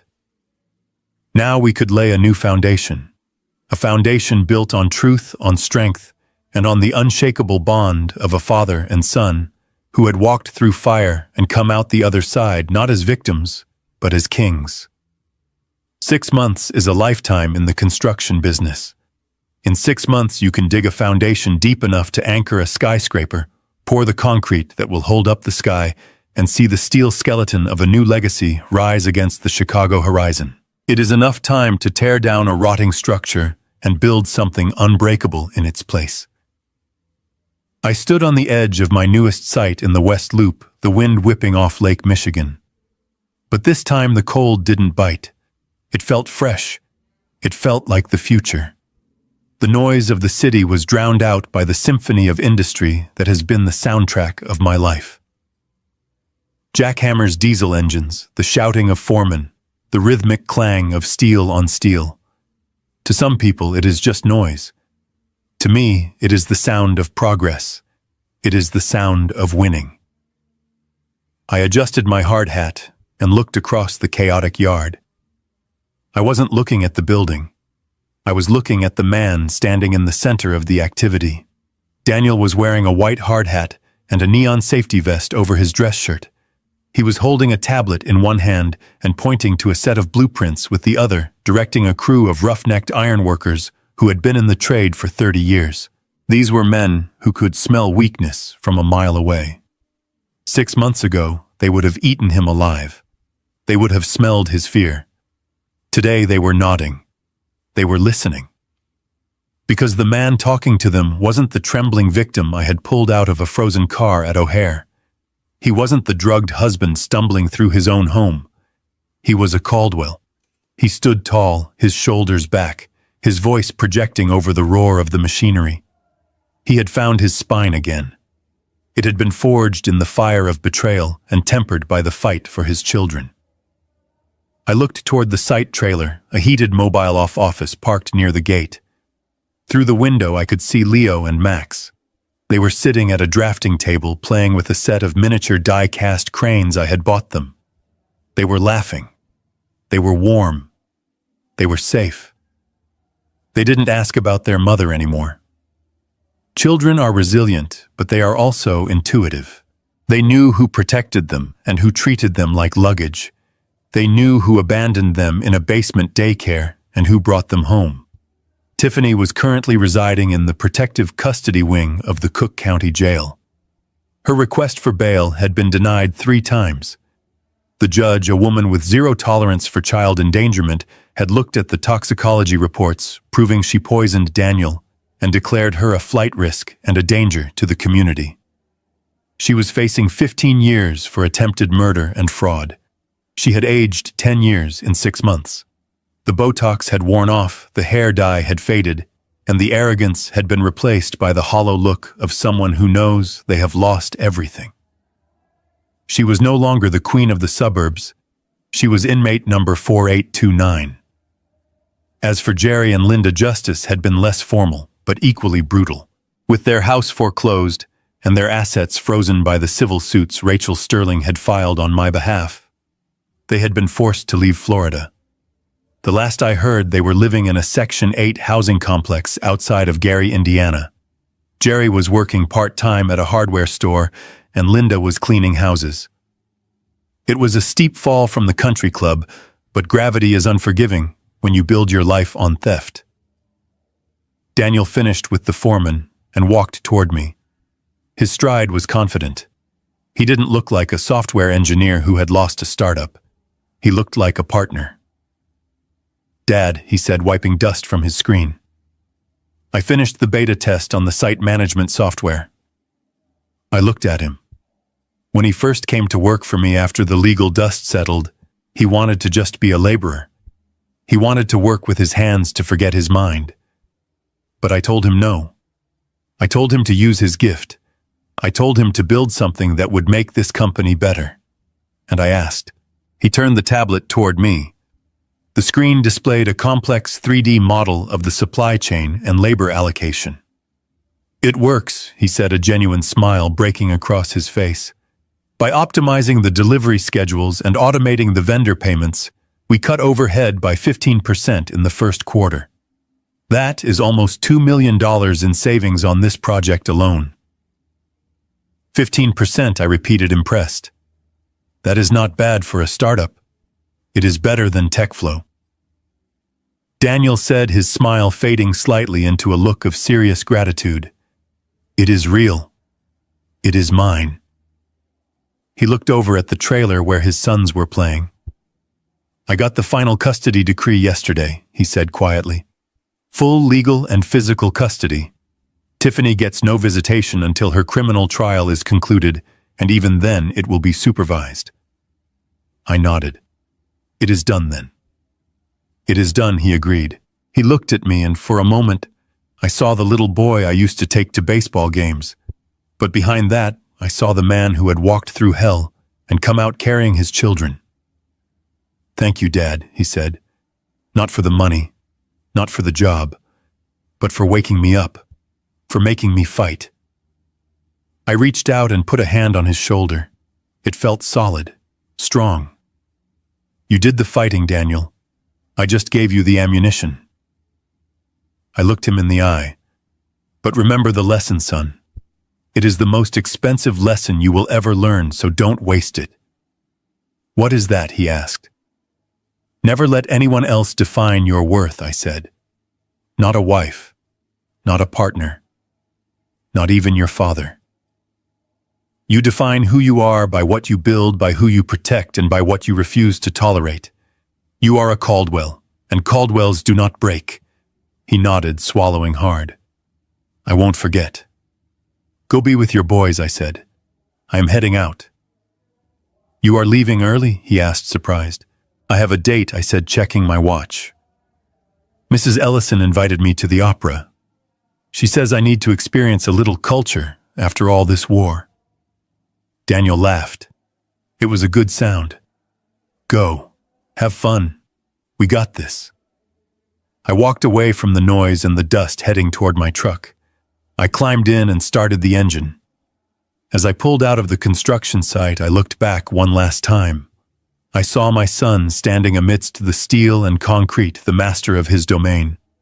I saw my grandsons waving from the window of the trailer. I saw a legacy that was safe. I drove onto Lakeshore Drive. The sun was beginning to set behind the skyscrapers, casting long shadows over the city I helped build. The water of Lake Michigan turned a deep, bruised purple. It was a beautiful city, a tough city. The last 6 months had cost me a fortune in legal fees, bought debt, and sleepless nights. It had cost me the illusion of a happy extended family. It had forced me to be ruthless in ways I thought I had left behind. But as I merged into traffic, feeling the power of the engine beneath me and the peace in my heart, I knew the truth. It was worth every penny. I turned on the radio, found a jazz station, and drove into the twilight. The war was over. The bad guys had lost, and the good guys. We were just getting started. This life taught me a brutal lesson. Blood is not a shield against betrayal.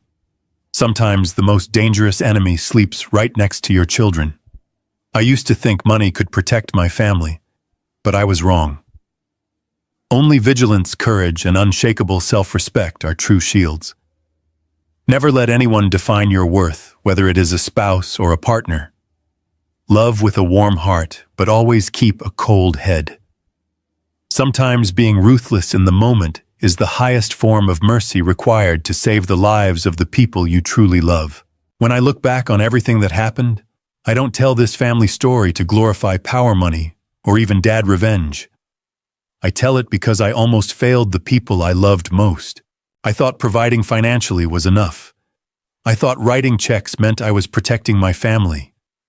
I was wrong. If there's one thing I want you to learn from this family story, it's this: never confuse support with supervision. My first lesson is simple: don't look away when someone you love starts to fade. Pain hides behind silence.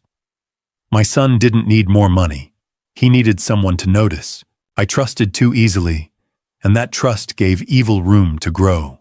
God teaches us to watch over our families, not just provide for them. Second, never let fear silence truth. Manipulation thrives when good people stay quiet to keep the peace. I stayed calm too long. I chose comfort over confrontation, and it almost cost lives.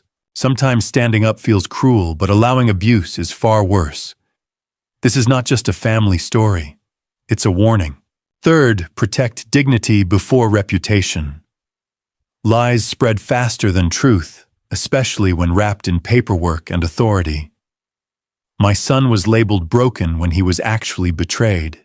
God reminds us that truth doesn't need permission. It needs courage. And finally, revenge is not the goal, justice is. What people call dad revenge was never about destroying someone. It was about stopping harm, restoring safety, and drawing a line that could not be crossed again. Real dad revenge is protection, not cruelty. Real dad revenge is choosing your children over appearances, even when it costs you everything. God sees every intention, and He knows the difference. If this family story resonated with you, I invite you to share your thoughts below. Have you ever had to stand up to protect your family?